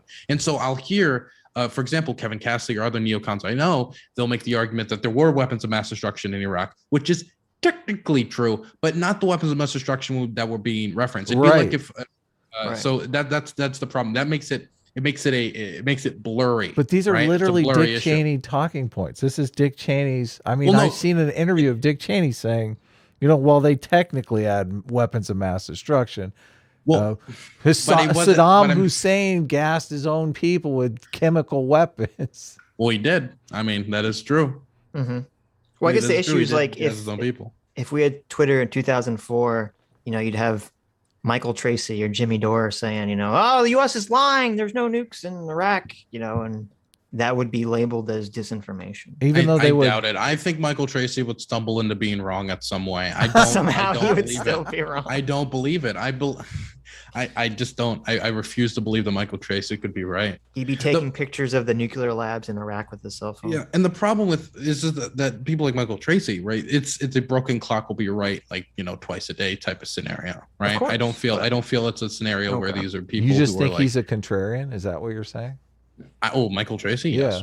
Absolutely. Okay. I think a lot of people are contrary. For example, a lot of people who were the super anti-war crowd out of nowhere just became very supportive of Russian artillery, Russian bombs, Russian invasions, right? Because it was never really about being anti-war. It was about being anti-American bombs, not bombs generally. Yeah. Okay. The Wooster for $5 says, "What gives me meaning in life is relationships, seeking my dreams, and seeking the truth and beauty. I don't need Marxism to give my life meaning. Thanks." Okay, I'm not sure what that was related to, but wow, awesome. I agree. He just pushed me close to communism with There that you thing. go. You're so disgusted by seeking dreams and truth and beauty that you've gone full Absolutely. now. Absolutely. I want to ban the truth. There you go. J-Mac for another $50. Thank you, Jay. Says, "Any tool you want to deploy, just imagine it being used by the people you detest the most. This is why staying as close to neutrality is key to keeping this shit show functioning." Yeah. I Yes. agree with that completely. Yes. Wait, so do you believe that police should have riot gear? That police should have access to riot gear? Yeah. For sure. riots, Okay. of course they should. But what if they used it against your free speech protest, right? Like, I mean, this is like, yeah, there's tools that are bad if they were used against you in a scenario where they shouldn't be used against you, but that should still obviously be made available for situations where they're appropriate. That's interesting. That's well, an I think interesting counter. Well, the counter to that is that that we have the law enshrines, protest and free speech and all this other stuff. So if the police are using those tools wrongly, there's a way to address that in the courts to say, okay, the police use they use their monopoly and force incorrectly and should suffer. This might be the compromise. I would be fine if it was possible for you to actually take these things to court. Like, hey, I've been removed for disinformation, and you can submit this to a court. Actually, I would be fine with that. Like, you actually being able to be like, I have the evidence that this is either A, you cannot prove that my thing was disinformation, therefore it's something that's debatable, or B, my thing was actually right and you're the one that's wrong. Fuck you. I would actually be fine with this. I'm still experimenting. Okay. I would call myself censorship curious. Okay. Okay. I mean, you'd have to create a completely new court idea because you can't just there's nothing like that in our of course normally. I'm just proposing proposing radical changes. Well, it would be hard too because it's like, who's going to pay for that? It can't just be, I don't know, the rich, who cares? It's going to be frivolous otherwise. If the company has to pay for it, they'll all go out of business. If the person has to pay for it, they won't ever sue the company because they don't have the money.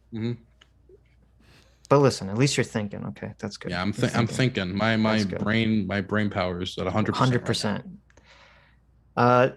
Trebacious T for €5 says, "How does Dylan feel about media companies who provably lie, and then say, quote, 'Sorry, we make mistakes, we'll do better next time,' only to carry on bullshitting?" I think number one, of course, they shouldn't be trusted. But I would be fine with let's say the people who host disinformation actors being like, look, we're not going to host you if you're just going to spend all day telling me the Holocaust didn't happen. Okay. Mr. Press TV, I'm calling out direct news outlets. I would be fine with that. Also, of course, if the issue in these companies are specific people, then they should be fired. Okay. I mean, I think, unfortunately, if we were to start cutting people who are continually wrong or lying about stuff, I'm not sure we would have any newspapers or Ellie Mistel's gone. Cable news whatsoever. So I think we would be lost. But maybe that would be for the best if we didn't have any of this stuff. I think it would be for the best. Yeah. Then we all go back to grilling. Brain for $5 says, "You aren't talking about standards, Dylan. You're talking about punishment. Dylan is advocating for a modern inquisition to burn witches for heresy. Heresy. I can't speak. Based. Inquisition was awesome. There you go. Dylan's in favor of burning witches. William Vance for $20 says, "It sounded like Dylan made a soft pitch for, quote, 'there's no truth but power,' when he said he was fine with a broken system today as long as he gets to enjoy the benefits today. Objective truth okay. Not as important. I want to clarify that was a joke for the I thought it might be a 10 years from now. I thought it might be a joke, but I wasn't sure. There was a little Isn't that the best slip. type of humor? That is. I love Andy Kaufman. Okay. There was a little mass slip there. He was like, "Oh, it's fine as long as they're banning you guys." There you go. So you agree that objective truth is more important than personal benefit. Wait, Stitch, you both sent me the script beforehand. Okay, stay on the script, and I'm sorry. Show I'm so unbanned. sorry. Okay, thank you. Marfin for $5 says, I'm glad Dylan was on. He's a good medicine for chat's entrenched ideology. Seeing them mauling over slightly left facts is fun to see. S-Class is the best class. I gotta say, if it's Sitch and Adam, Sitch does come first, right? Oh, that is true. That is true.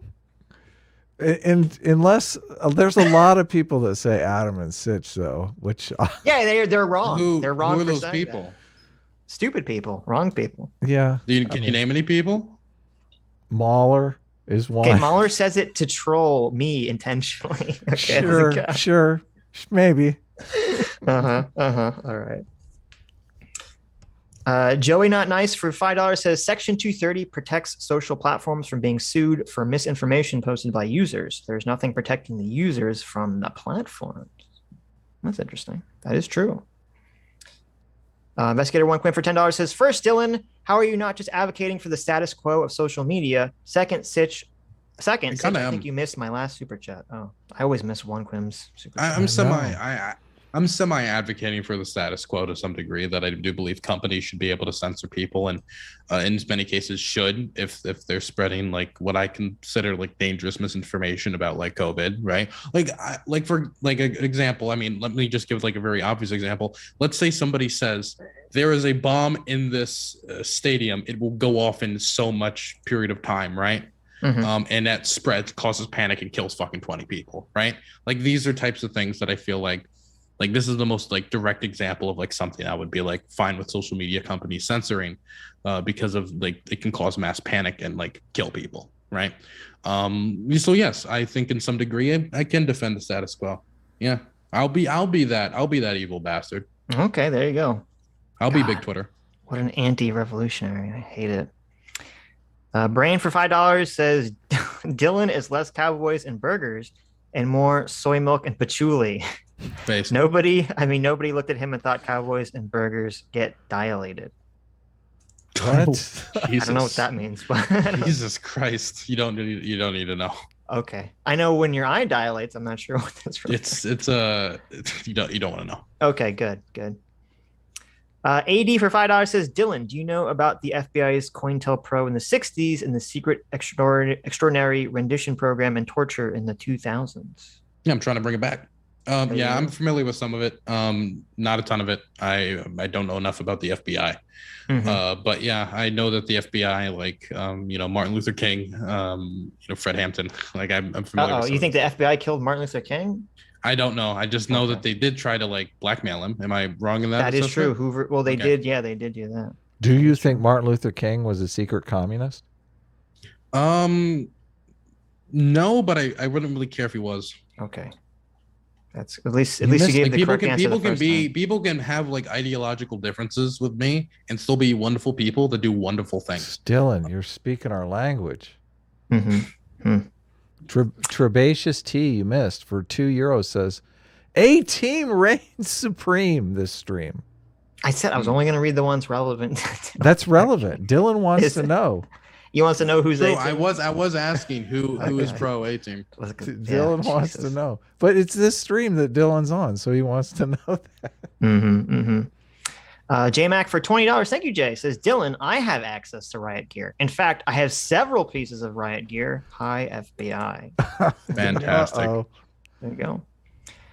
Rotisserie Protocol for $10 says, I think the police should have Riot gear, but that's exactly why civilians have a right to bear arms. This is why America is the greatest country in the gosh darn world. Our tards rise. So we would say that Americans could start their own social media companies. Right? And this is why I don't care that Elon's buying Twitter. Okay, I don't care. There you go. Nick Fuentes created his own platform.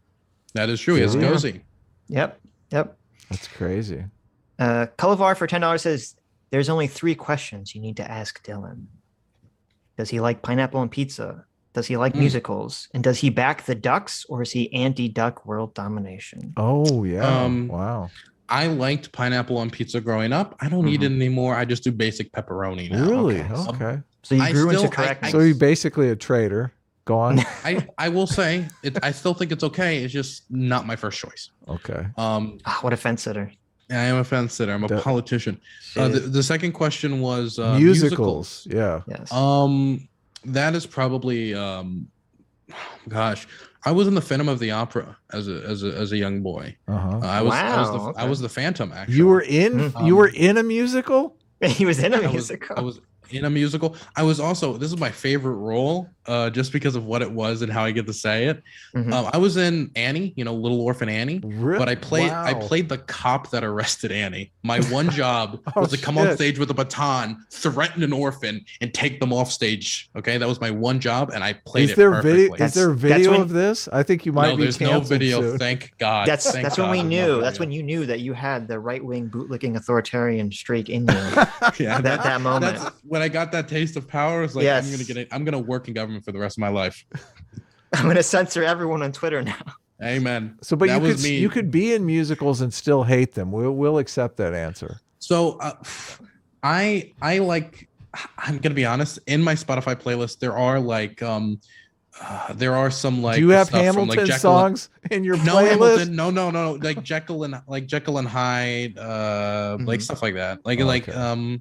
But some stuff, and it's some pretty. I've got some pretty like homoerotic musicals in my Spotify playlist. There you go. It's coming more and more S Class every day. S Class is in favor of musicals. A-Team is anti-musical. It's your last chance to redeem yourself. Last question. Okay. Are you pro-duck or anti-duck world domination? What does that mean? Are ducks evil entities bent on destroying the world, or are they just things that you throw bread to in the park? So there is no wrong answer here, but ducks are adorable. Just keep that. Ducks are cute, but aren't they also rapists? Isn't it true? There you go. See, Dylan knows the truth about the dirty ducks. I'm pretty sure ducks are rapists, so I wouldn't want like a society they're weird penises, where that dominates. Yeah. And they're rapists, but they also have screw. So it's like it's worse. Yes. Yes. See, it's Dylan is pure S Class. Listen, if you start and it's consensual and your anatomy does not allow you to withdraw, does that make it rape? No, I'm not. I refuse to answer. I don't have you know what happened today? I interviewed the former deputy of state for the Polish foreign ministry, right? Okay. This is not sure what this has to do with duck rape. Well, okay. I'm gonna get into it. And he answered the question very similarly to how I just answered this question, where I asked him about specifically. I said I think the question was along the lines of, do you think Poland bears any responsibility for enabling Viktor Orban in his behavior, which has led to today where he is turning his back on Ukraine and now sparring with Zelensky? And he said, I have, it is the only question he wouldn't answer. He said, I have no data for this question. No data. I can't answer. No data. That's my same answer here. I have no data to answer this. I like that. Rape question. That's a good answer. Well, we can ask the fourth question, which we talked about last stream, Adam. What's that? When you watch porn. No. You don't want to ask the porn question? Oh no. I mean, you can if you want. The porn question is, I don't know. When you watch porn, are you watching it like you're a voyeur, or are you imagining yourself in it like it's a POV? Oh gosh. We ran a poll on this. So we did run a poll on this, yes. But we won't tell you what most people said. We have 300 respondents, so I feel like we have a good sample size. We have good data on this one. Yes. I would say POV for the vast majority. Maybe there's like a few where I can see myself as just watching through a window, but the vast majority it's POV. Well, this arose because someone was saying, is it like inherently cucky to watch porn because you are essentially watching someone else have sex? That's what brought this whole conversation. Inherently cucky, right? Which I said no because I think most people do envision themselves in it. Yeah, they do the POV thing. Yeah. Sitch envisions himself as the woman. He's his POV. Listen, Adam, there's nothing wrong with that, okay? What are you, a bigot? Jeez, get out of here. Anyway, Amergad for $2 says, "Who is this mincing soy boy?" There you go. Amergad, not a fan. Sorry, Dylan. Just some Fed. Okay, just a Fed. That's my. You know what? I've got to it. I think the FBI should control Twitter. That's my new position. No, that's terrible. Your this position's is a great getting idea. worse as we go I think further. that's great. I think that's a good idea. I think they're good at judging the truth. Common Cure for $5 says, no matter how you regulate speech, social media will still remain a whirlwind of madness and hatred. There you go. True. Your pal, I want it to be that. exactly. Your pal Ashley for $20 says, does Dylan have any book recommendations? I need something after I'm done with catastrophic care. Oh, there's it depends. Catastrophic is okay. So all my book recommendations are boring foreign policy books. One thing that oh my God, I got to remember what it was called. It's very basic. And so this is something I always recommend everybody. There's this book on Syria. I got to remember the name of it. Is Catastrophic Care a book that you recommended? No, I've never read whatever that book is. I'm trying to find it. I don't think I've recommended it before. The Daughters of Kobane is a very easy to read, easy to digest book about the SDF fighting against ISIS, which I recommend. The way they write it, a lot of it is first person POV, where they recreate the Battle of Kobane and a lot of other battles. It's very basic, but that's also but it's easily digestible, and so that's why I recommend that for anybody. Daughters of Kobane. The Daughters of Kobane. It was like it was very popular. It's very normie foreign policy, which is why I recommend it, because I don't want to recommend some like really niche like missile control book like Nixon and Kissinger debating China or something like. This is easy. Who wants that boring shit? Yeah. JMac for another $50. Thank you, Jay. That's really supporting us today. Says, for being such a good sport, Dylan, I'll toss you a softball. Who's your favorite Pokemon and why is it Dunsparce? Thank you. My favorite Pokemon, Meowth. Meowth, really? Meowth. Okay. I find that's not bad. I find him adorable, and I like that he was the one that could talk. That's right. That's true. That's right. Exactly. Yeah, that's what he said. Dunsparce. Oh, interesting. That's one of those newfangled Pokemon that. What was your? I remember. Okay, this is what was Dylan's Pokemon. I want to look at Meowth. Meowth. But I remember, I was on I think it was an anarchist streamer's stream, and he's like, he talks about South American politics, but he's a huge Pokemon fan. And I was on his stream, and I was just trying to get to know him and like hang out. And I remember I was like, well, I don't really watch Pokemon. I'm not a huge Pokemon fan. But my favorite Pokemon is Meowth, and he said why? Because I can use his powers, his payday function to destabilize currencies, and so I will use him at my job at the CIA. And it was just like 20 seconds of silence before he said, "That's disgusting," and I learned to never say another joke on Twitch again. That's hilarious. That's funny. Well, listen. Dr. Dealer for $3 says, I think characterizing Sargon's campaign as a joke is unfair, and I never interpreted it that way. I also think it's deeply unfair to say that Sargon fighting for freedom of speech is Bush League when he could be arrested for making the wrong joke in his country. I just don't think it was exactly. I think we saw that it wasn't what the voters cared about, and he was blown out for that reason. I see a lot of people like Cenk Uygur, for example, and I'm applying this equally to Cenk Uygur, people who were online, tried to engage in real life politics, couldn't, and I don't think it's the same degree, but couldn't make the jump, and then failed spectacularly because they didn't know how to make the jump for the online world to the real life world. And Cenk Uygur at least talked about more tangible issues. And I will say free speech is a tangible issue, but it's not gonna win you an election. Talking about tax credits, talking about housing policy, talking about green space and local, protecting local parks. That's all boring. No one cares about any of that. It's boring, but it's also what will win you elections. Sargon was just ahead of his time. This is gonna be our future. You know this, right? All these people you have on your future. Yeah, all these people you have on your stream are gonna show up in politics, 20 years from now. And you're gonna be like, oh, I remember that guy. He was such a dipshit backstage. Well, so you see, all my censorship takes are just 100 years ahead of their time. Okay? There you go. Unfortunately, monarchy now. CT for $1 says, I don't think there's an answer to the problem of disinformation and misinformation.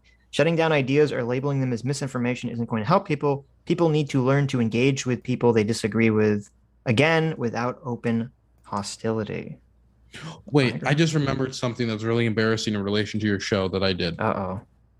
Okay, so Tell us. there's somebody that like you know who made Doomer Media's channel art? Yes.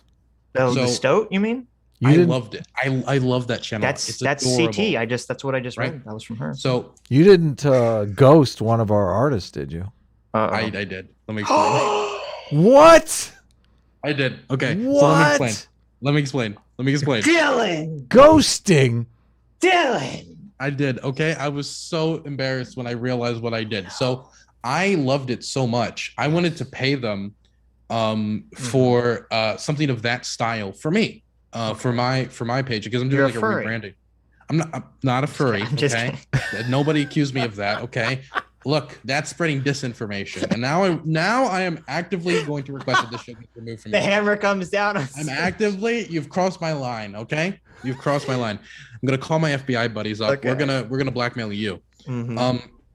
But I messaged them and I'm like, hey man, I would love to have this design. They're like, oh, what? I'm like, well, I guess maybe a cat. I mean, if you can draw cats, like da. And I go back and forth, and I'm like, I'm so excited. I'm waiting for this art to come in. And I come in and I realize, and I said I want it in the style of the Doomer Media one. And it comes in, and I never specifically said like I wanted it designed off of me, right? So I just made this person just draw fucking a bunch of random fucking cats, right? And I felt like such a fucking dumbass that I didn't even have the balls to like message them back. I was just like, well, okay, God. holy shit! I just made this person draw a bunch of fucking cats for no reason, and they drew like 6. Wow. So do you want CT to draw your avatar as a cat in the style of Doomer's avatar? Is that what you want? That was the original goal. Now, while that would still be awesome, I'm thoroughly embarrassed. Thoroughly embarrassed. Well, I'm glad that you're embarrassed. CT says it's okay though. Says she forgives you. Wonderful. So, awesome. That's interesting. That's funny. I didn't know there was a whole history here. Small history. I just me and Doomer are good friends. That's good.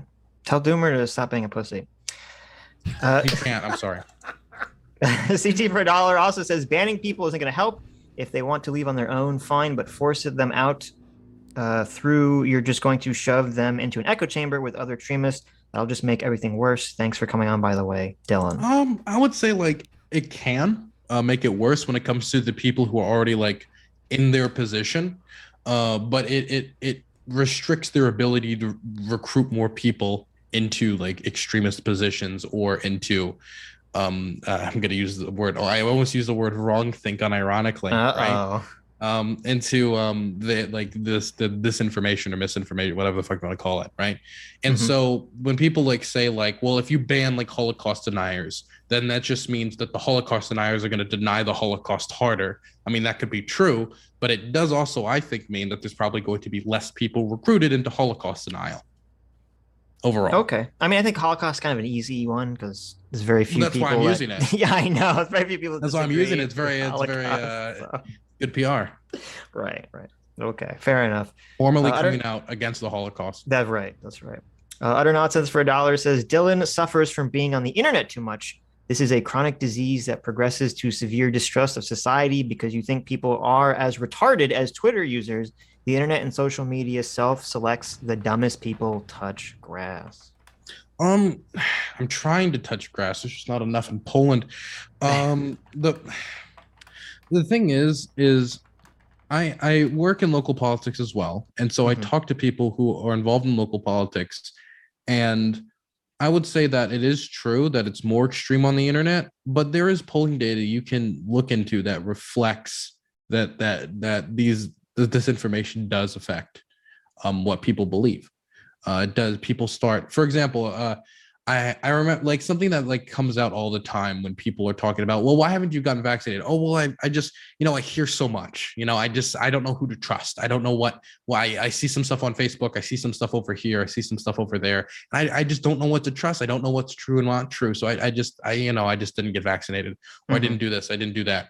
And so I do think that it's more severe on the internet. And since we're on the internet, maybe that is affected how severe I think the issue is.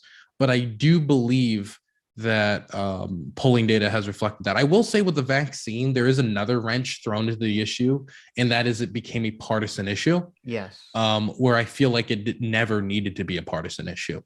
And it was, and I think that if it avoided that partisanship, it would have been so much easier. My question, actually, I want to ask you guys, where do you think that came from, the partisanship on the vaccines? Well, I was about to ask you, but it's funny. Like, it seemed like when Trump was president, you had a bunch of people on the left like, I don't trust the vaccine. I don't not trust anything that comes out. And then as soon as Biden becomes president, it just kind of flip flops, and all of a sudden it's like people on the right are skeptical of the vaccine. And I was wondering if Trump had won re-election, like I still think there would have been a vaccine hesitancy, but I think it would have been significantly less because Trump seemed like he wanted to go out there and promote the vaccine as his great accomplishment. True, that is true. I say though, and this is my thing, and people forget this. You remember the 2015 Republicans debates? They were fantastic. They were great viewing material. I love it. As a debate host, the Vince McMahon of Twitch politics, some have called me, and I call myself because I am an egomaniac.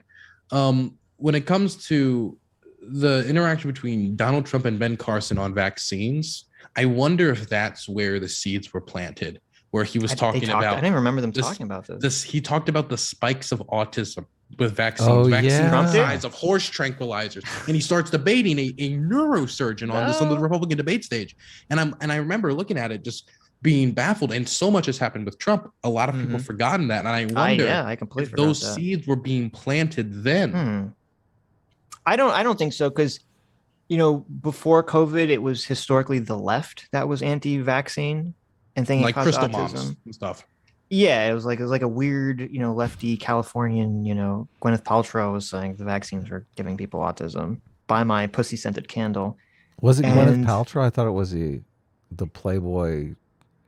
There was a bunch of them. Yeah, there's a bunch of them. What was her name? That were kind of remember. So yeah, I'm not exactly sure where the switch occurred, how it occurred with COVID, or if it was just that it was just entirely political. It's just because Joe Biden was president, and so it was perceived as that the left-wing government is pushing the vaccine, so therefore it must be bad. It feels like after 4 years of Trump, where so many people lost so much faith in the government and all of our institutions, I think there is just a kind of baseline contrarianism that people have. I think that's a lot of the anti-Ukraine stuff is just people kind of having this sort of base instinct to not trust anything the mainstream says.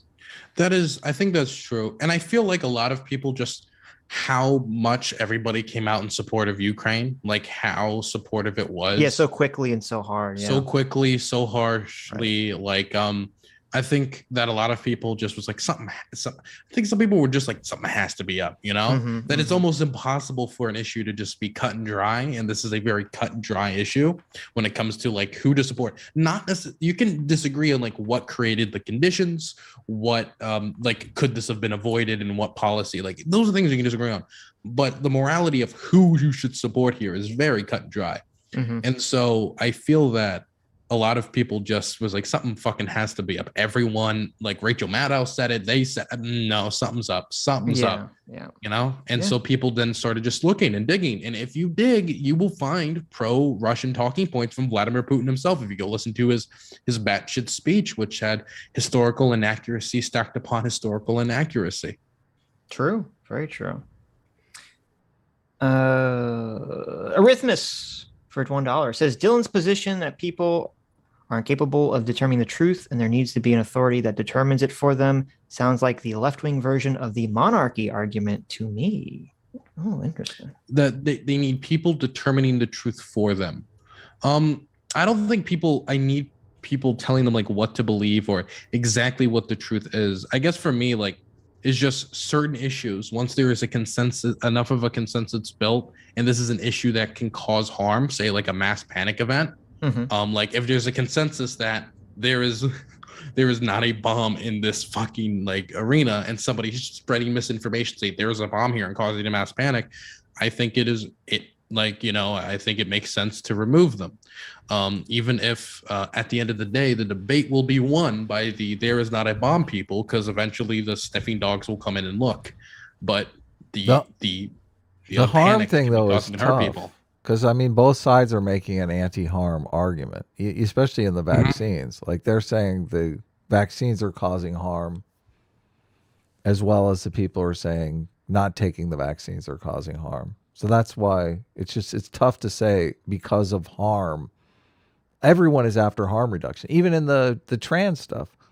Both sides in the trans sports are saying, we have to reduce harm to women athletes. I don't think we have to reduce harm to. It's not the same. It's not the same though, because if somebody's trying to have a medical debate with somebody, right, and they're debating the nuances of medical science, that nobody is going to make the argument, right, or nobody should make the argument that today I identify as a man. If tomorrow I discovered I was trans and I was a woman, that if I used to box in high school. If I entered a local boxing tournament, I would have beat the shit out of everybody if I entered as a woman, right? Nobody's going to argue that isn't the case, or nobody should argue that is the case, right? And arguing the nuances of how to approach a sports policy is different than if I was to come up here and say, I don't know, like I'm trying to think of something I could say on this issue that could cause like that's just complete fucking lying. Could, like, I don't know, like if somebody transitions, they will catch AIDS and die,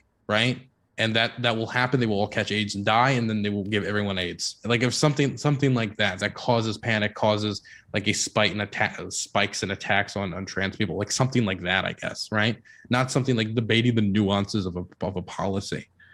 I'm having to create this in my mind because I don't think this is the same. Well, I'm just saying you're saying harm is the thing that we have to focus on reducing, and that's yes. But both sides in the debate truth can trying be to reduce harm.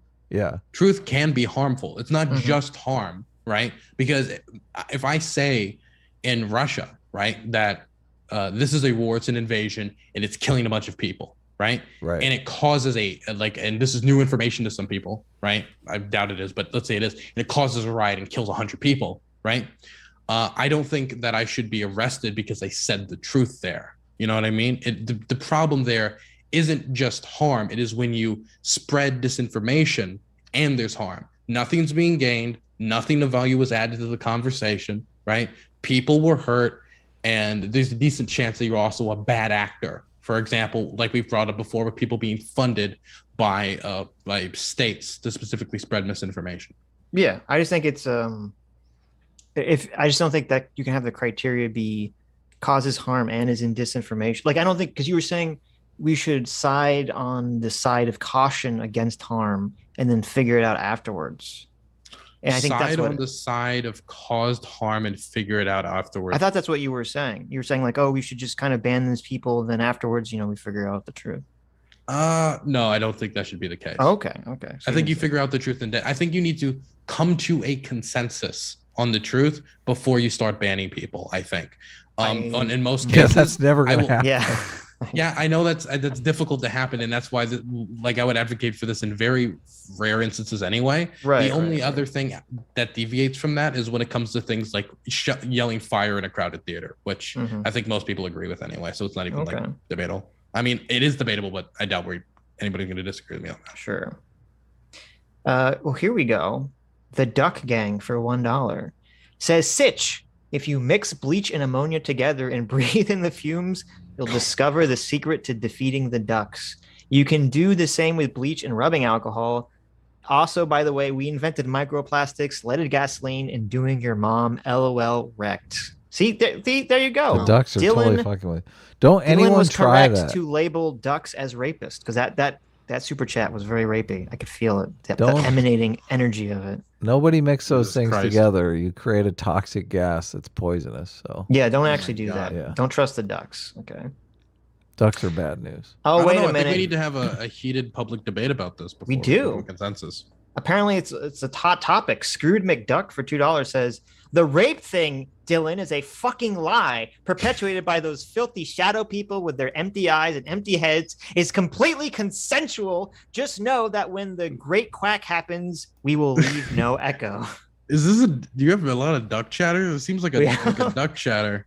Listen, we're very anti-duck here, or I am. Adam's pro-duck. So we have a lot of, duck disinformation people phone in. So. The great quack.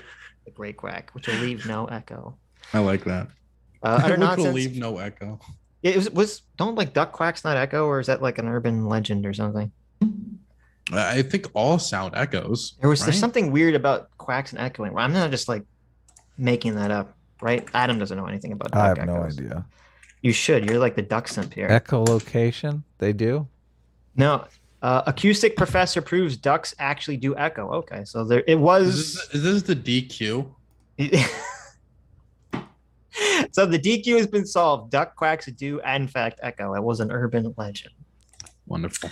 Do we? Utter nonsense. Oh, go ahead. For $1 says, I disagree with Dylan on the truth social media thing, but I'm glad he joined us today. When I said touch grass, that was more of a meme, by the way. But my point stands that the average person is smarter than you're giving them credit for. They're just more quiet. Maybe. There you go. Maybe. I hope I'm wrong. I would love to be wrong. I mean, I think the average person's a moron. I think everyone's a moron. So bad. I think everyone's a moron. I think 100% of people are stupid. Here's the thing. You might not realize that everyone's stupid when you're not on the internet because you're not talking about politics with them. You're talking about something that is, movies or video games or something that's irrelevant. Talk to them about something important and you'll be like, wow, this guy's an idiot. I haven't got to talk about much I got to film. Can I tell you guys a few stories from filming? Sure, go ahead.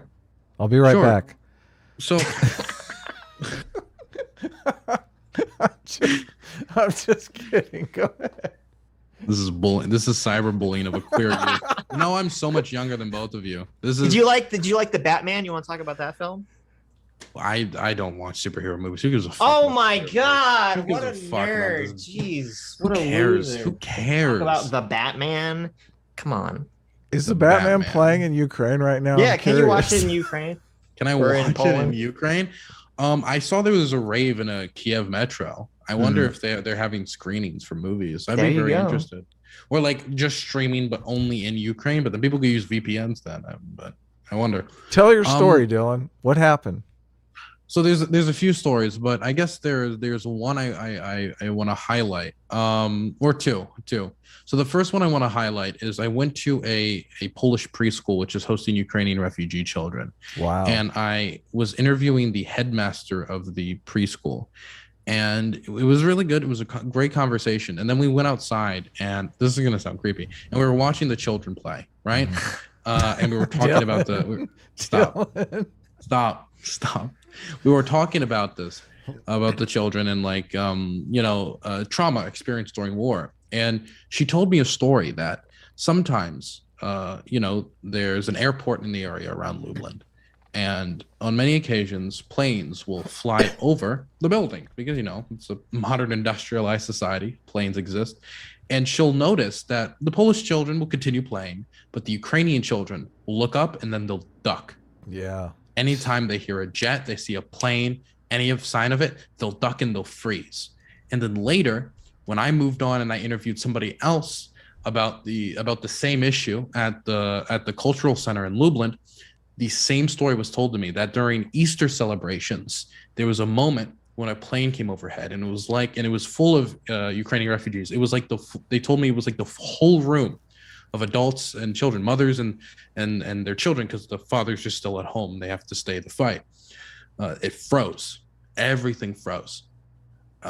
And so what I realized was that these children have picked up from an early age these sounds of war and what they're supposed to be scared of. And so no matter how far they get away from the war physically, mentally, they'll still always be there until they can get proper treatment. Hopefully they're young and they'll forget. But some of the kids are too old to forget, and I don't think they're going to be able to forget. Kids are super resilient, so there's always hope for kids. Yeah. A lot of them, more of them understand what's going on than I think people give them credit for.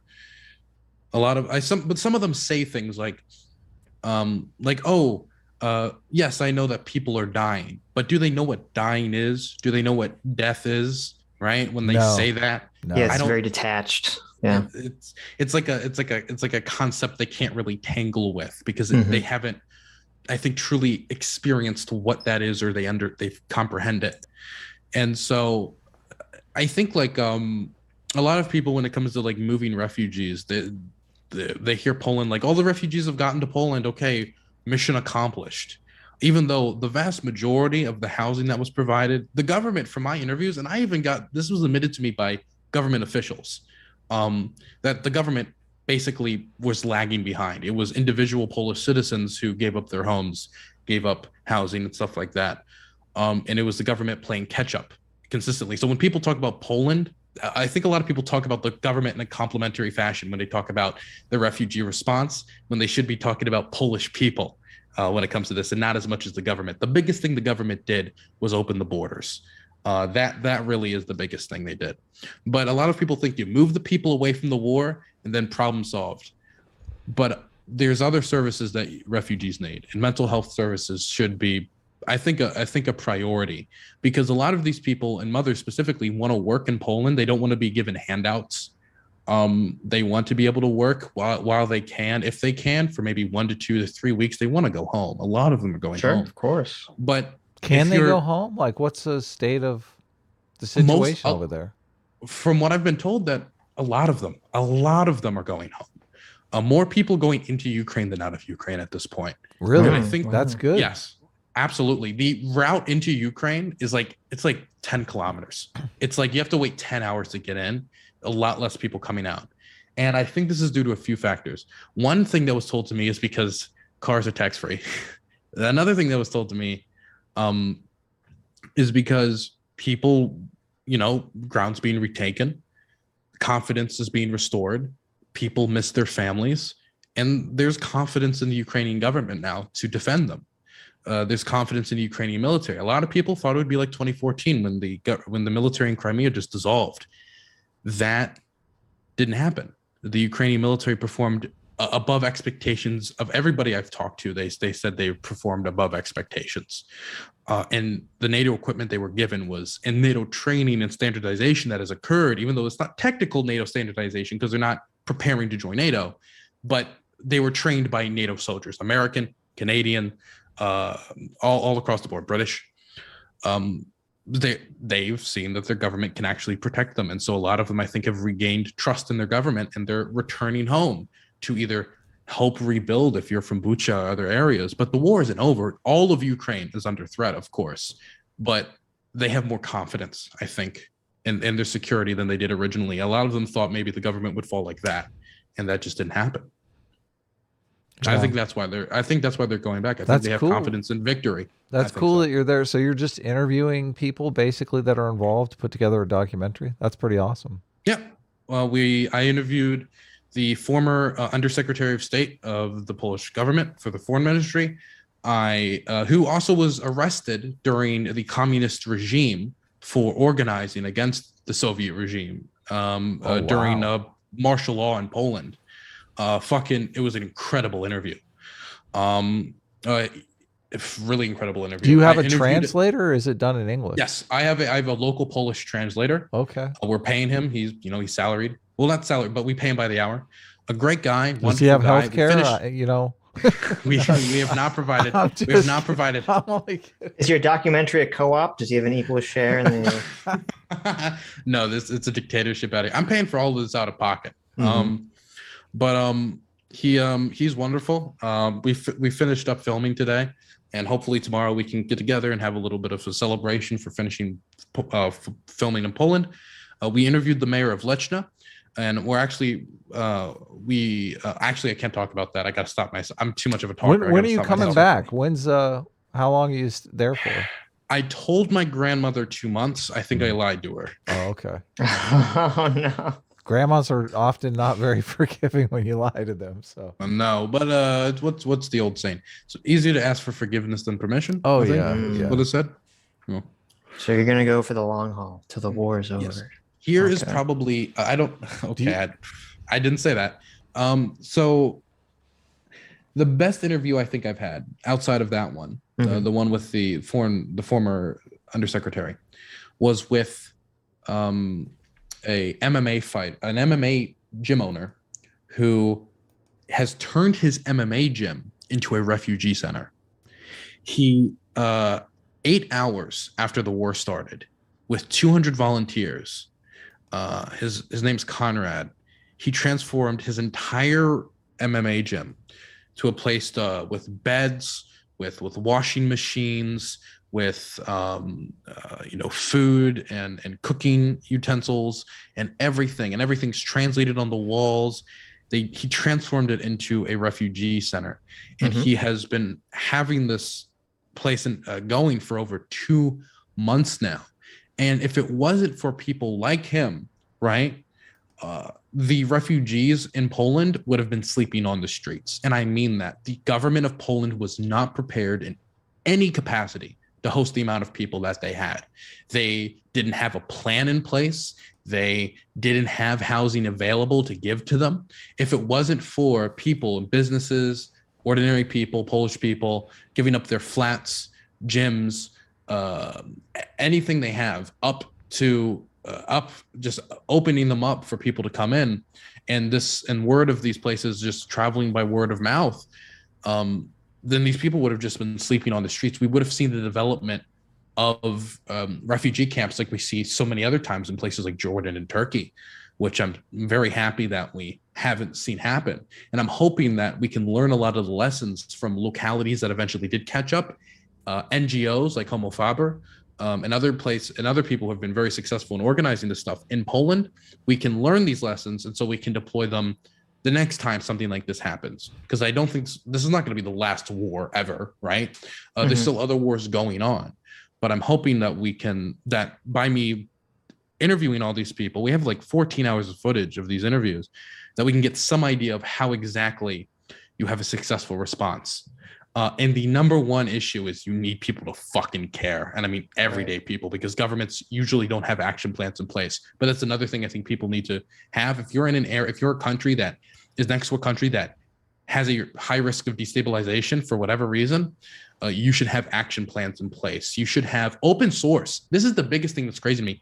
Open source intelligence is not only useful in the battlefield, it's useful in building a response to the refugee crisis. What I've found is Homo Faber told me that in like 24 hours after they opened a hotline, they got 20,000 tips about refugees that needed help. 20,000 through just one hotline. And this is just one organization, one NGO that opened up the hotline. And they got tips about human trafficking, that got tips about people who needed help. They got all these different types of tips. And the work office has also been helpful when it comes to having hotlines for businesses to call and to offer work for refugees who need work right now. And so I would say open source has been extremely helpful as well. So again, like the main response, I don't want to throw it up to the national government, because people have been giving douchebag a lot of fucking credit for something that isn't his. He didn't do it. That's it was the the localities. There? Yeah, that's what I call him, douchebag. Oh, okay. Very respectful. The localities, I like that. Very respectful. You're gonna get CRP'd. Watch out. Arrested by the Polish military. The government can't can't exactly have a bunch of extra housing lying around. So isn't it kind of... I did see a lot of stuff on the news about people being taken into people's homes, which obviously warms the heart. What are you going to do? So... Mm-hmm. Yeah, I think that I think I would rather. I think I wish localities and the national government had something more centralized. That's the main thing. And it's not that I don't think the government just needs to have tons of public housing. It's that the main issue, in my opinion, for both the work and for housing, is that a lack of centralization when it comes to, like, I would like it if, and this is how it was described to me by people from Homo Faber, which is an NGO in Poland that works with human rights, is that they wish to see that you could go to a website and you could type in where you are. They could look at your location and it could show you where all the local places are, right? It could show you this government list translated into Ukrainian, that this is all the places you can go. Here's the reception centers. Here's the local flats. Here's the local this. Here's the local that. Now it sounds like Google Maps, though. They don't have Google Maps. There's not a centralized list. Like there's not all of the places that are offering up. This isn't centralized. Yeah, for resources specifically for refugees. Yeah, it's all localities, right? And so these lists might exist for one city, but then the next city, does it exist over there? Does it exist in this town? Doesn't exist over here? The consistency of support or help depends on the mayor, depends on the city, right? And so if the city fucks up in a place like Lublin, which is one of the first points for entry, if you're entering in to Poland, there's a decent chance you're going to go through Lublin.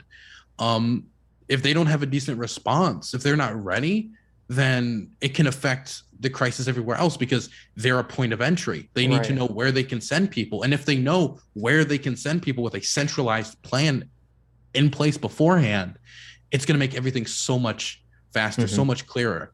I mean, could you imagine if all you needed to do to offer up your house or like an extra room you had was just you just type in the information quickly on a government website and then boom, it's the local cities and everywhere like knows that this place is available and they could send a refugee family over immediately. Like this exists in some localities, but it's not centralized. Right.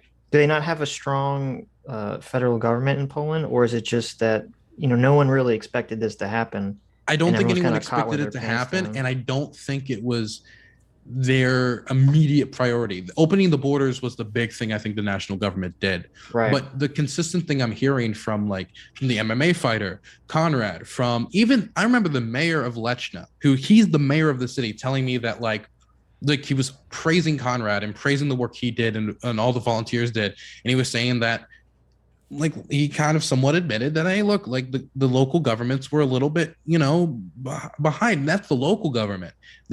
I heard nothing positive about the national government, nothing. And I've talked to like probably like what 9-10 government officials at this point. How do you know?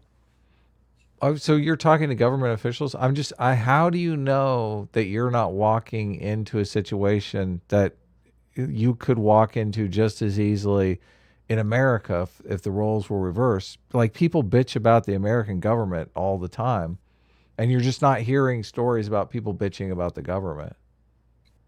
I think it was the consistency that really struck me. For example, there would be some things where I would hear something and people would contradict each other, right?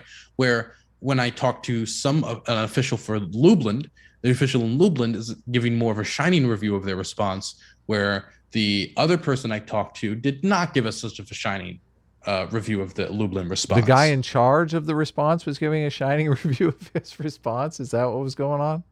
Yeah. Oh, well, could you believe it? Could you well, be shocked I would by that probably. statement? I mean, I would probably predict it. I could probably. Right. But what I found is just that there's a consistency even amongst the vast majority of even local officials, where they'll say that the local response wasn't ready. They didn't have, they were lacking behind. They didn't exactly know what to do. And so that's why I'm saying that I think in the future, centralized plan and on the other thing, definitely for work offices would be, a centralized plan for work offices would be amazing. And trying to build these plans beforehand so they can immediately go into action if you are near countries that are destabilized. Yeah. Well, unfortunately, like with all these situations, especially when it comes to national governments, like they're not going to, you know, there's no impetus for them to create these programs, these plans until, you know, after it's too late, until after the situation has already occurred. We're going to be ready for a pandemic that's coming in 100 years. You're not going to get a lot of political credit if America prepared in advance for a Mexican civil war that wouldn't be here for maybe 10 years anyway, right? Right. I mean, yeah, we had our own, you know, the whole thing with the, you know, the kids in cages because there was so many people coming in the border and, you know, no one was really prepared to deal with any of this stuff. So, no, and that's why I think it's important for governments to prepare in advance. Sure. It's just that the only time there's going to be pressure for governments to respond is when it's already too late to have a fast response. And then you're going to be completely at the whim of whether people care enough to actually go out and do it themselves. And thankfully, in Poland, they did. Sure. But in other situations, when it comes to other refugee crises that didn't get as much attention, for example, the crisis at the Belarusian border with Kurdish, Syrian, and Afghan refugees, that wasn't the case. All right. Are we done with Super Chat, Sitch, or? Some more. Okay. I don't know if Dylan needs to go or not, but I can go use the bathroom, and I can do, I think, 30 more minutes, and that'll be a clean 3 hours. Okay. You go to the bathroom. Thank you for permission. I appreciate it. You're welcome. Such a nice guest. asking for permission to I use the know. bathroom. Listen, we should actually institute that policy for all guests going forward. All guests going forward now have to ask permission to use the restroom on the Sitch and Adam show. Sitch sneaks out. It's great. I just know I I'm never talking sneak out. Listen, I'm just stretching my legs, walking around. When I hear Adam start gabbing, I can like, okay, time to stretch out, do all that stuff. What if I have to go to the bathroom too? Well, don't. I don't know what to tell you. What you should do like you should pull a McGinnis. Okay, you just get a jug under the desk. Just scoot. You listen. I'm looking at you right now. You can just scooch a little bit closer to your desk so no one can see the bottom half. Just get the jug and just let it go. What's the problem? Did he just leave? Did he just leave to go to the bathroom? Wow. What a cuck. What an Adam cuck. Okay. He just in the middle of me talking, he just scooches out of here. Okay. Listen, Adam, you should be a true alpha man. They pee on stream. They're not afraid of anything. They'll whip it out right on the stream, right under the eye line, right under the desk. Okay. So you're not violating TOS, but everyone knows what's going on underneath there. Okay. The true alpha Chad just whips it out and they just go in front of everyone. Okay. But now the cuck runs away to the bathroom. Did I miss a Deplatformer super chat? That's a good You one. did. You missed it all. You missed it all. You didn't read that one, did you? No, I didn't. I don't even know which one you're talking about. But how'd you get back at the same time that Dylan got back? What's going on here? I'm quick. I feel like a racehorse. Something's going on here. Okay. There was a super chat that suggested Dylan call his tribe the Deplatformers, which I thought was pretty funny. Deplatformers. That's pretty decent. I like that. That's a pretty good one. I mean, it fits with the whole theme, right? The Deplatformers is a good one. Full Belly for $5 says, I'm worried about misinformation spread far and wide on mainstream media. I'm more worried about misinformation spread far and wide on mainstream media than the misinformation that affects only a handful of fringe people on the internet. I mean, I don't know. It's just a handful of people, but I share this sentiment, I think. Well, yeah. I mean, if misinformation is spread on a mainstream news outlet, I would want there to be penalties for that as well, right? I would want people to be fired.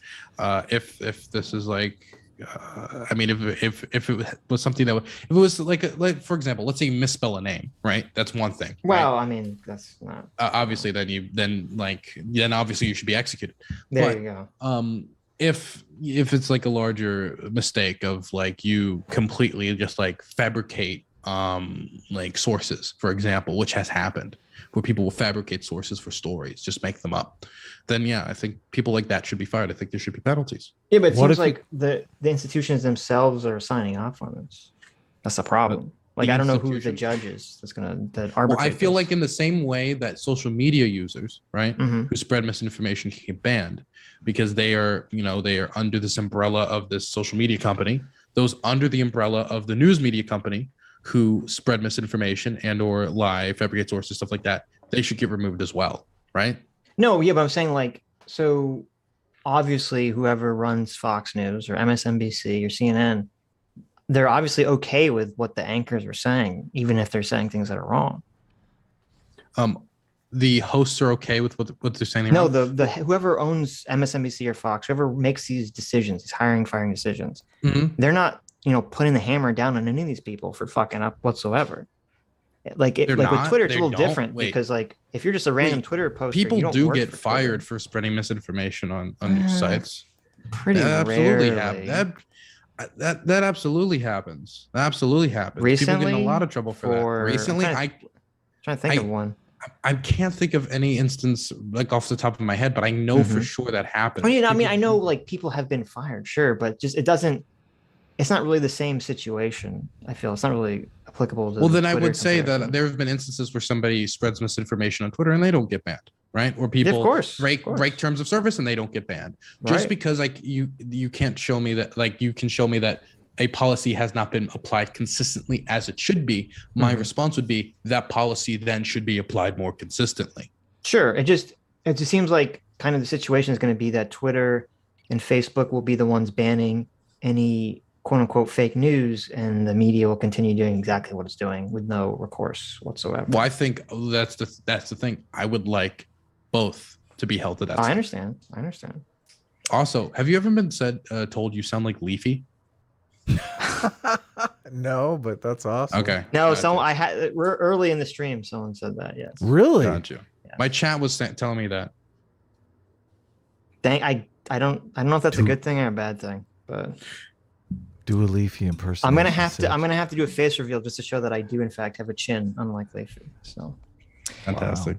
Wow. The Justice 35 for $20. Thank you. Says Sitch and Adam on Hippy Dippy Roundtable when, and also when will Dylan be on EFAP?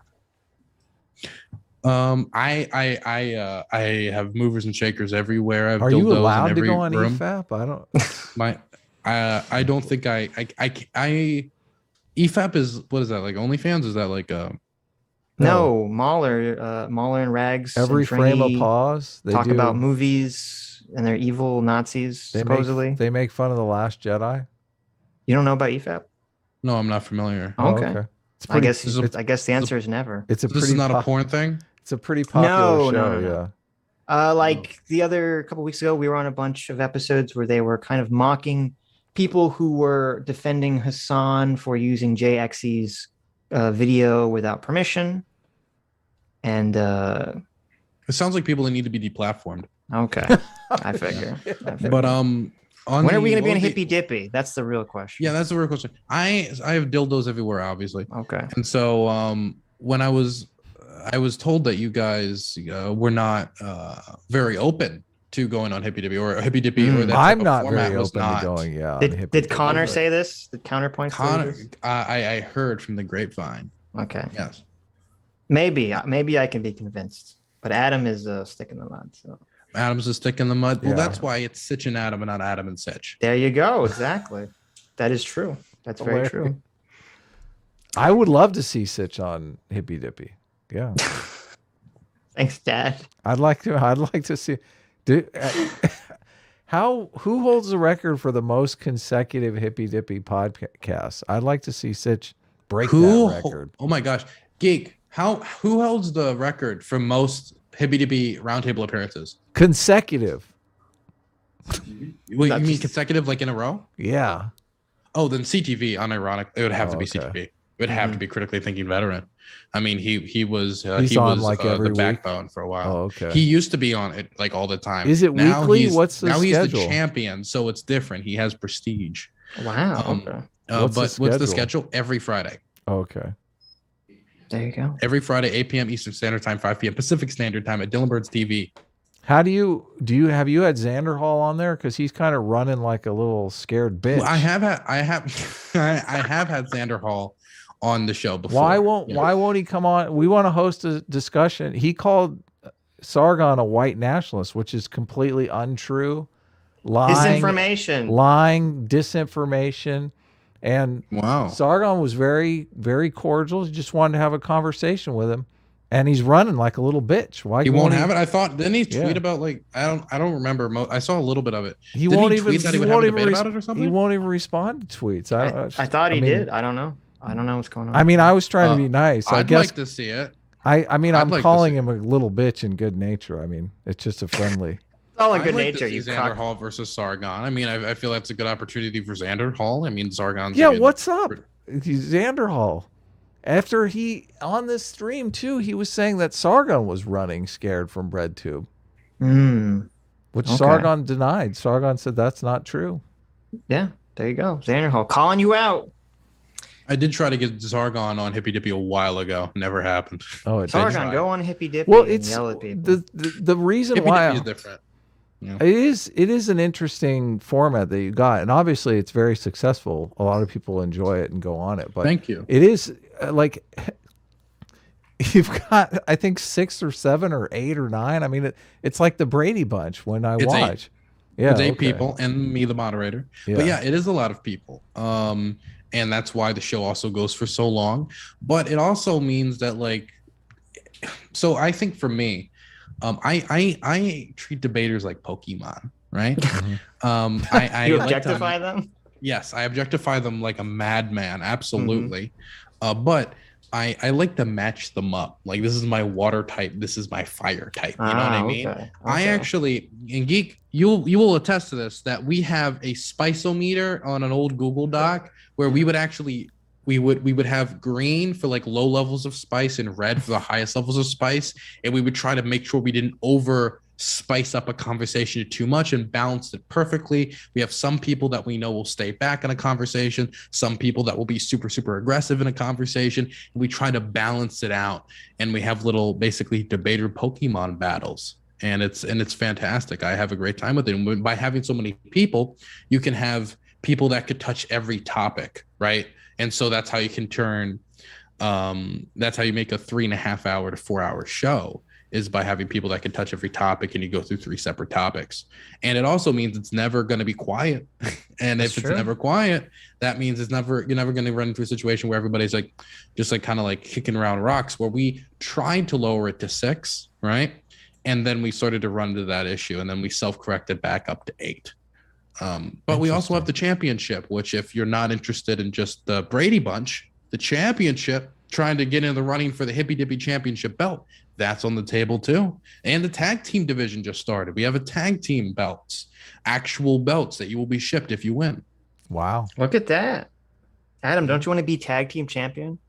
Well, You two would be a schedule huge going star. here. I mean, could you imagine if you guys went for the tag team championships? I You think we guys are should do perfect it. for this. I got Yeah, a come on, comic. Adam. I got a comic to finish. I have to abstain Oh. from any Mm. guest. When you finish appearances the until- comic, Man, we'll be isn't tag it team crazy how champion. you Well, when like we get Xander the Hall's com- running, Xander Hall's running, get and the now comics. Oh, Adam's no. running, Adam's running. Oh, My goodness. no. Calling you out. Well, Well, it's honestly, it just sounds like a scheduling conflict. If Xander Hall Uh-huh. wants to email me, we'll work it out. We'll work out the scheduling conflict. Uh-huh. We're available Sunday and Tuesday. you're available Sunday and Tuesday, huh? Okay. Not for the championship belts though, because you guys are you know that like my debaters are so battle tested that you guys couldn't win. I mean, let's be for real, I'm right? terrified, petrified. Absolutely. stupefied. Well, Sitch Yeah. Sitch is like a much better debater than me, though. That's really who you want. Okay. Sitch is like the debate destroyer. Uh-huh. You're not Definitely. making a lot of arguments for Team A here to me. I know. Like, I'm looking for. Team That's why A. you know he's a bad debater. I'm the funny guy. You're the funny guy. I'm the comedy show guy. Come on Speaking of now. Adam, Brian Bishop for $5 says, "Holy crap, this Dylan guy is almost as good looking as Adam." There you go. Oh, you got really? Thank you. You got a fan. I appreciate that. Someone else said he looked like Danzig too, and was John asking. Smith for $2 says, "Dylan looks kind of like Danzig. How tall is he?" Uh I'm oh! 5'10". Wow, he's got a. I'm 5'10". Look at that. Oh my God. Huh. There you go. Father? I don't think you look like Danzig at all, but okay. I don't know what Danzig looks like, so. It's kind of like Murderface. Bjorn Kazark for $2 says he wants you, Dylan, to watch Razorfist's video on McCarthyism. Razor Fist's video on McCarthyism. Who's Razor Fist? Someone you probably wouldn't like, but yes, you should just check it out. I mean, with a name like Razor Fist, You don't know who Razor Razorfist cool. is? Okay. Let me Google. maybe it's something. Why you He really? wears all Dylan black really leather. is in the bubble. He's on the right. the Regaholic? Is this it? Yes, that's him. Rageaholic. That is him. Oh, I said the Reggae-holic. Okay, There you I'll go. look into it maybe. Check it out. Thank you, Aiden is the only one that got my Beautiful Mind reference. Zara Richards for $5 says, "Dylan is a good guest. You two should bring him on a Sunday show." Sure. Wow. Maybe. If he wants to be on. What is the Sunday show about? We watch a video generally and we just pause it every 2 seconds to yell at the video and critique it. How React content. Wonderful. Yes, exactly. Only we actually, unlike Hassan, we actually react to it. You actually react to Yeah, it. we don't I just leave the refuse chairs to believe sitting that there. someone can actually do that. I We refuse turn to like a believe. 15-minute video into like 7 hours of content. Yes, exactly. We do way more talking than actually watching the video, which That is sometimes true. people get angry about, but whatever. If you want me on, I'll be glad to be on. Awesome. It would be interesting. It definitely would, because you have a much different perspective than us. So Right. we've We've only talked about one issue, really. I mean, we've talked about a few. What else did we disagree on? We talked about Kyle Rittenhouse. We talked about. Did we disagree on that? We probably disagree on Platforming. the think Kyle Rittenhouse trans should go women on in the slammer, sports or- things. We probably disagree on the parental rights bill in Florida. I assume we disagree on CRT stuff, though. I don't know what your opinion on is. I don't really care about CRT. I think it's Okay. all stupid. I just don't care about it. Hmm. If somebody passes a bill trying to ban CRT, I just don't care. It's like, okay. Okay. Like because the thing is, if the left's argument is that it's Mhm. not in schools, then why the fuck would you care if it's banned? Well, there you go. Very That's- good. listen, there you go. So like for me, What it's a like great something I don't opinion. really even Great I opinion. don't engage with it, right? I don't Okay. engage Look with at it, this. so I just don't. Very smart. There you go. See, Hey, see, dipshit, chat, you just said be it. nice to It's not Dylan, even in okay? school. What do you care if Yeah. they ban it for? There you go. Yeah, That's a it's good like answer. for example, with like the grooming Florida stuff. If there was just like, I think there's like issues about like but actually a conservative brought this up to me. There's issues about like it being too vague, but if it was like they dealt with the vagueness of it and they were specific enough for it, there's a version of the bill I wouldn't essentially be opposed to. Mhm. I would reword a lot of it probably. Well, that's good. And I would think it would have to be like across the board, like all sexuality, right? If like that would be my like argument. It would have to be a consistent standard. I wouldn't want there to be a different standard for queer people, period. You know what I Right. mean? That's my main thing. I just want people to be treated equally. So either it's a consistent standard or we shouldn't pass it. That would be my personal like thing. Do you know right? who Nick Rekieta is? No, I don't have any clue who that is. Okay. Nick Rekieta, he's a lawyer. He talks about a lot of this stuff. He has a really good, like, 15-minute video on that, on the Bill, parental yeah. rights don't say gay bill, where he kind of maybe would assuage some of your concerns about the vagueness of it, which I didn't really understand either until I watched his video. And he's a lawyer, so he kind of goes into it. So check it out. Okay, somebody is bringing this up to me in chat then. What if, so this is the argument they're bringing up. What if they use the CRT as a so to speak, Trojan horse to ban other topics, other issues that should be discussed in school? That's what somebody's bringing up to me now. That's the in chat. concern. I don't see that manifesting. I mean, that is the concern people I are guess it would have to be a labeling at it, case by case basis of like Right. what is the anti-CRT bill, right? Because if Well, somebody's almost- like, Almost all No? the CRT bills are basically the same because they all took, Christopher Rufo, I forget what it's called, his think tank basically wrote all the language for these bills and they just kind of copy paste them.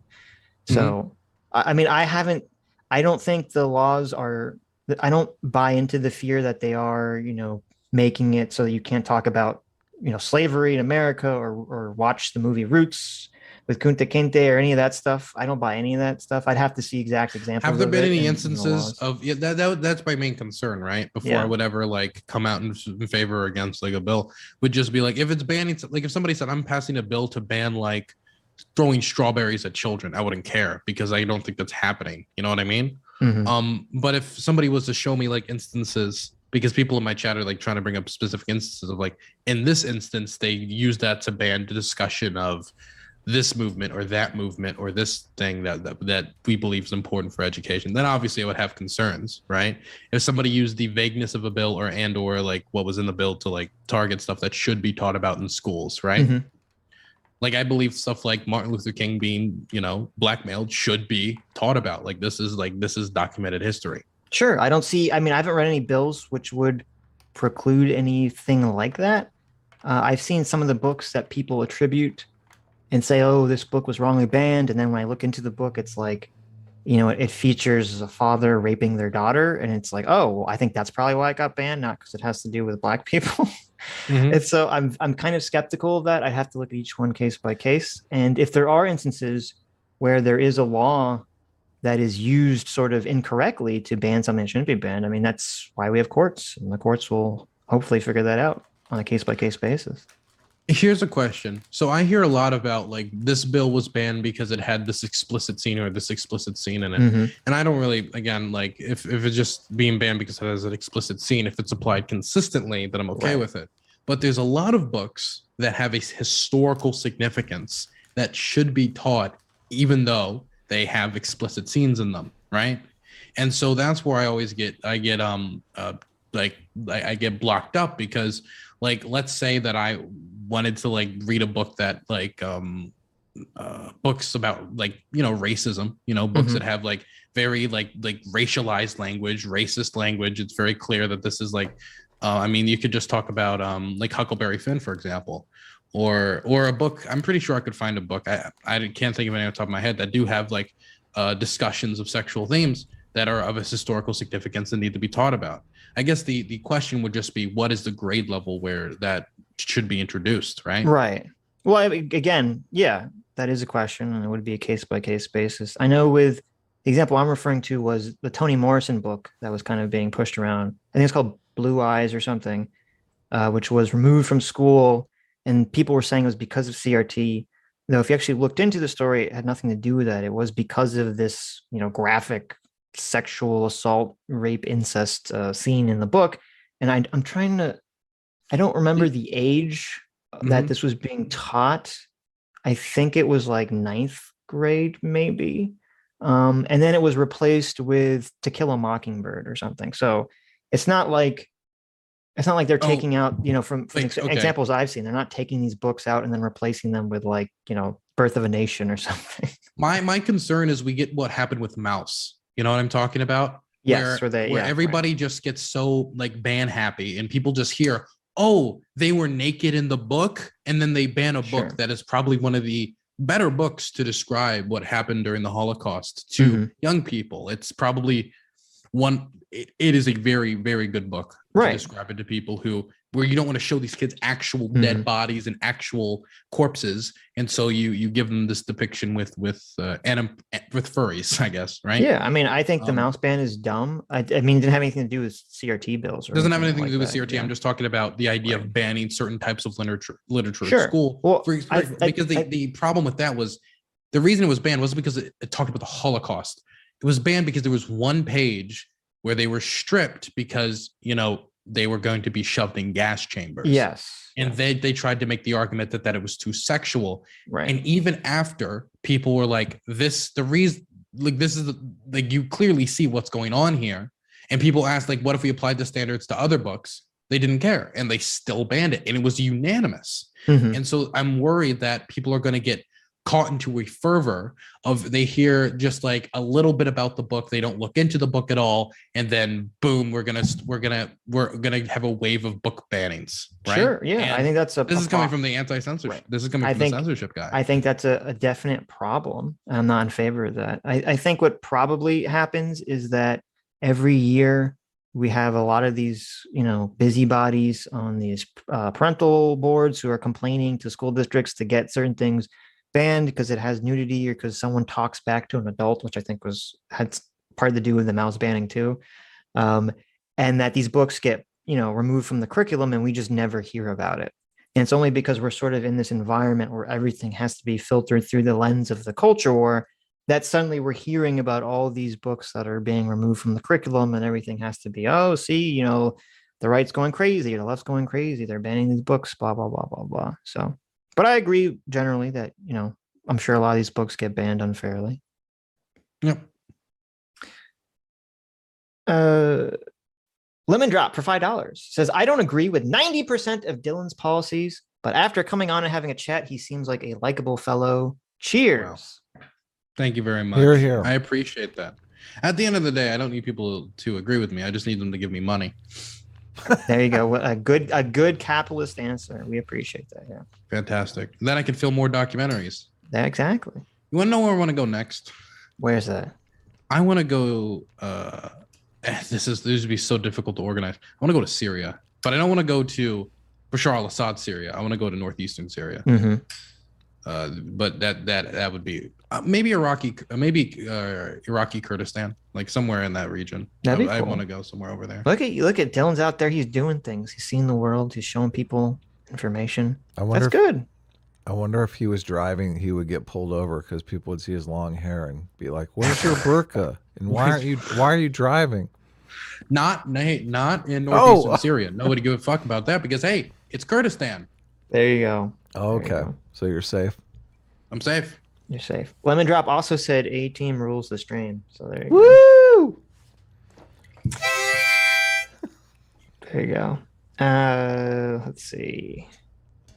Anything else of interest? Aiden, hey Aiden. Aiden for $5 says, tyranny of majorities arguments aside, Dylan seems like a cool dude and it's cool to hear his perspectives, even if I disagree with him. There you go. Thank you. Appreciate it. Autistically neuro unbreaded for 20 Australian says, so does Dylan think all the people posting their photos of adverse reactions and nurses and doctors posting their experiences as misinformation regarding COVID? CDC did say natural immunity is 6 times more effective. No. Okay. There you go. I mean, like, it's not disinformation to talk about what happened to you. For, like, if it's not statistically likely that I catch a disease from drinking, like, I don't know, Coke, but it can happen and it happens to me and I talk about it, that isn't disinformation. That's just me talking about my experience. Mm-hmm. If I try to say, so if you drink Coke you will die, like, then okay, then you're crossing a barrier there. Okay. Todd Sullivan for $20 says, mouse wasn't banned, they just changed the reading material. It's still in the library. I thought it was, maybe not banned is the right word. I thought it was like being taught. It was being taught, and then they removed it, even though it was a great resource. That's my issue, is that it was a great resource to teach children, and then they extrapolated one page in the book to try to remove it, even though the resources they didn't have. And this is the thing that really pissed me off. They didn't have a replacement. That's what pisses me off the most. You could make an argument to me that maybe if you had a better material, then okay, fine. It's kind of hard to beat it because I think it's the best in the biz, but whatever. But they didn't even have a replacement. And when questioned about a replacement, they were like, I don't know, we'll get to it eventually. They didn't have a replacement. So they're removing materials to teach about the Holocaust while not having a replacement because they're caught up in a fervor due to the idea that they're scared, the school board's scared, the parents might hear there was sexuality in this book, and because of the specter of where we exist right now in politics, they're going to get angry and they're going to panic, and so they try to get ahead of the curve, and now there's less materials to learn about the Holocaust in the public school Someone system. in our chat is yelling in all caps, misinformation. Yeah. They're saying that supposedly the school said that they would keep mouse until they had a replacement. No, I don't. I'd have to go check that. I'd have to go double check it. We're gonna have to deplatform you. We're gonna have to deactivate. We're gonna deplatform Dylan. I'm gonna delete my channel. Deactivate. Listen, Twitter. I'm glad they got rid of mouse, because then we got to learn that Whoopi Goldberg doesn't understand racism and the Holocaust. So it all what happened with Whoopi Goldberg?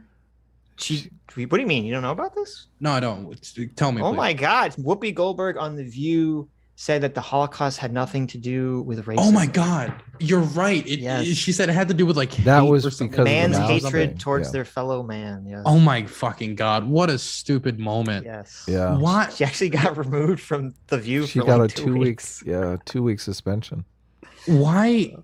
Do you think it was a moment where she just wanted to sound like really, really, really like above and really intelligent about like philosophical, and then she just butchered it? Or do you think she actually believes that it has nothing to do with racism? If I remember CRT, correctly, she does. If I remember correctly, she didn't bring. Someone else brought up that it was about racism, and then she was like, "No, it's not." And I think it's just that in America, in America, we view race purely around like white and black and Asian. And she probably just had that perspective. So she couldn't understand how, like, in Europe, there are white people killing white people, and that would have anything to do with racism. Yeah, I've noticed while I'm here, Poland has been unnaturally nice to me. I love Poland now, okay? I'm now pro-Poland of the utmost degree. But my God, when the topic of the Roma community came up, I have never seen the nicest people in the world turn into the most bigoted motherfuckers on the planet. Oh my God. Holy shit. It was like I was talking to an angel that out of nowhere just turned into demon. I don't know what is the Roma community? The gypsies. Oh, okay. Gypsies. Oh, okay. They don't like the gypsies, huh? The Jippos. Nope, don't like them. So Sitch, big Snatch fan. Okay. So Snatch is accurate. Is Snatch accurate? Yes. AD for that's interesting. That's a very interesting thing. Unfortunately, I mean racism, has that effect. Okay. AD for $20 says, Dylan, should we teach kids why we have Columbus Day? Adam and Sitch will tell you why we do. Notice that Adam and Sitch. I know, what a jumped right out at me right there. Yeah, sure. I mean, you want to give a complete perspective of Columbus, right? I think you should. Do you know why we have Columbus Day? No. So that's why I think it should be taught. So I should know. Okay. I didn't know this either. It's actually kind of fun. Well, not funny. It's dark. Apparently the largest single lynching in a day was to Italian Americans in the early 1900s. And Columbus Day was sort of created as an apology to the country of Italy for Holy that. Shit. So, that is fucking. That makes, dude. Isn't that crazy? Makes it 10 times more tragic. Isn't that crazy? Because you get this gift to apologize for lynching, and then like years later, they're like, your dude did a little, the slaveries and everything. So we're gonna take. Exactly. Oh my god, that's tragic. Very interesting. It's like there's like no winning here. It's just all sadness. No. Yeah. Oh my That's god. life. That's Life terrible. is suffering. Just get used to it. Here you go. Yeah. Indigo Turtle for $10 says Dylan's Twitter censorship take is literally leaky canine anal warts, but he's cool despite all that. Based. That's what I'm pro that. Whatever. I'm pro those. Whatever things. that is, you're pro Yes. I'm pro that. Brain for $2 wants to know if you can sing us the Polish or Ukrainian anthem. I cannot. I am not going to sing. You call yourself a real advocate? Come on. I've learned learned Dzień dobry. I've learned stolat, which is what you say after you sneeze. And I've learned Gelsku because it's just English. Movishpel and Gelsku, I think, is the full thing. My editor is better at. I have a translator for this, okay? I have a translator for this. Okay, that's fair enough. I'm trying my best. I guess the last one we'll get to before we go is CT, the person you ghosted. For $1 says, it's okay, Dylan. I figured you were just busy. The multiple sketches are just something I do for everyone to give them options. Now I feel bad that you felt bad. LOL. Oh no. Now everyone feels bad, and now I feel bad about that. I know. Look what you've done. Look at what you've done. Anyway, thanks for coming in. I thought it was a good conversation. Yeah. I was happy to come on. Happy to spread some pro-Ukraine propaganda on the channel and be there's a ghost of Kiev. I consider myself the shill of Kiev, and I was happy to come on and invite me on again in the future so I can give more pro-censorship takes. Yes, we'll have you on ban you guys next time. We'll have you on to react with us sometime. Yeah, on a Sunday stream. Fantastic. You know what we should do? We should do ban or not ban. What you should do is you should take content creators and then I have to in like 20 minutes determine if this person is getting banned off the internet. I can be the arbiter. That's right. We'll give you all the power. We'll see how well you do. That's actually that's an interesting setup. Yeah. Yes. Like fantastic. You guys have a good one. Okay. You too. Take care, man. Okay. Take care. Take care. Bye-bye. Awesome. That was pretty cool. Yeah. Yeah. Cool. Oh, I forgot to tell him. To tell Bitch Boy that we're nice. Oh, Xanderho. Hi, you just listened to a clip from the Sitch and Adams show. If you like what you heard, you can listen to our live show right here on this channel on Sunday, starting at 1 p.m. Pacific, 4 p.m. Eastern. And if you want, you can super chat us. We read $20 and up super chats on the show and then do a follow-up stream on the following Tuesday where we read the rest of the unread super chats and interact with fans of the show. Subscribe to this channel right here to listen to the live show or to listen to more of our awesome clips.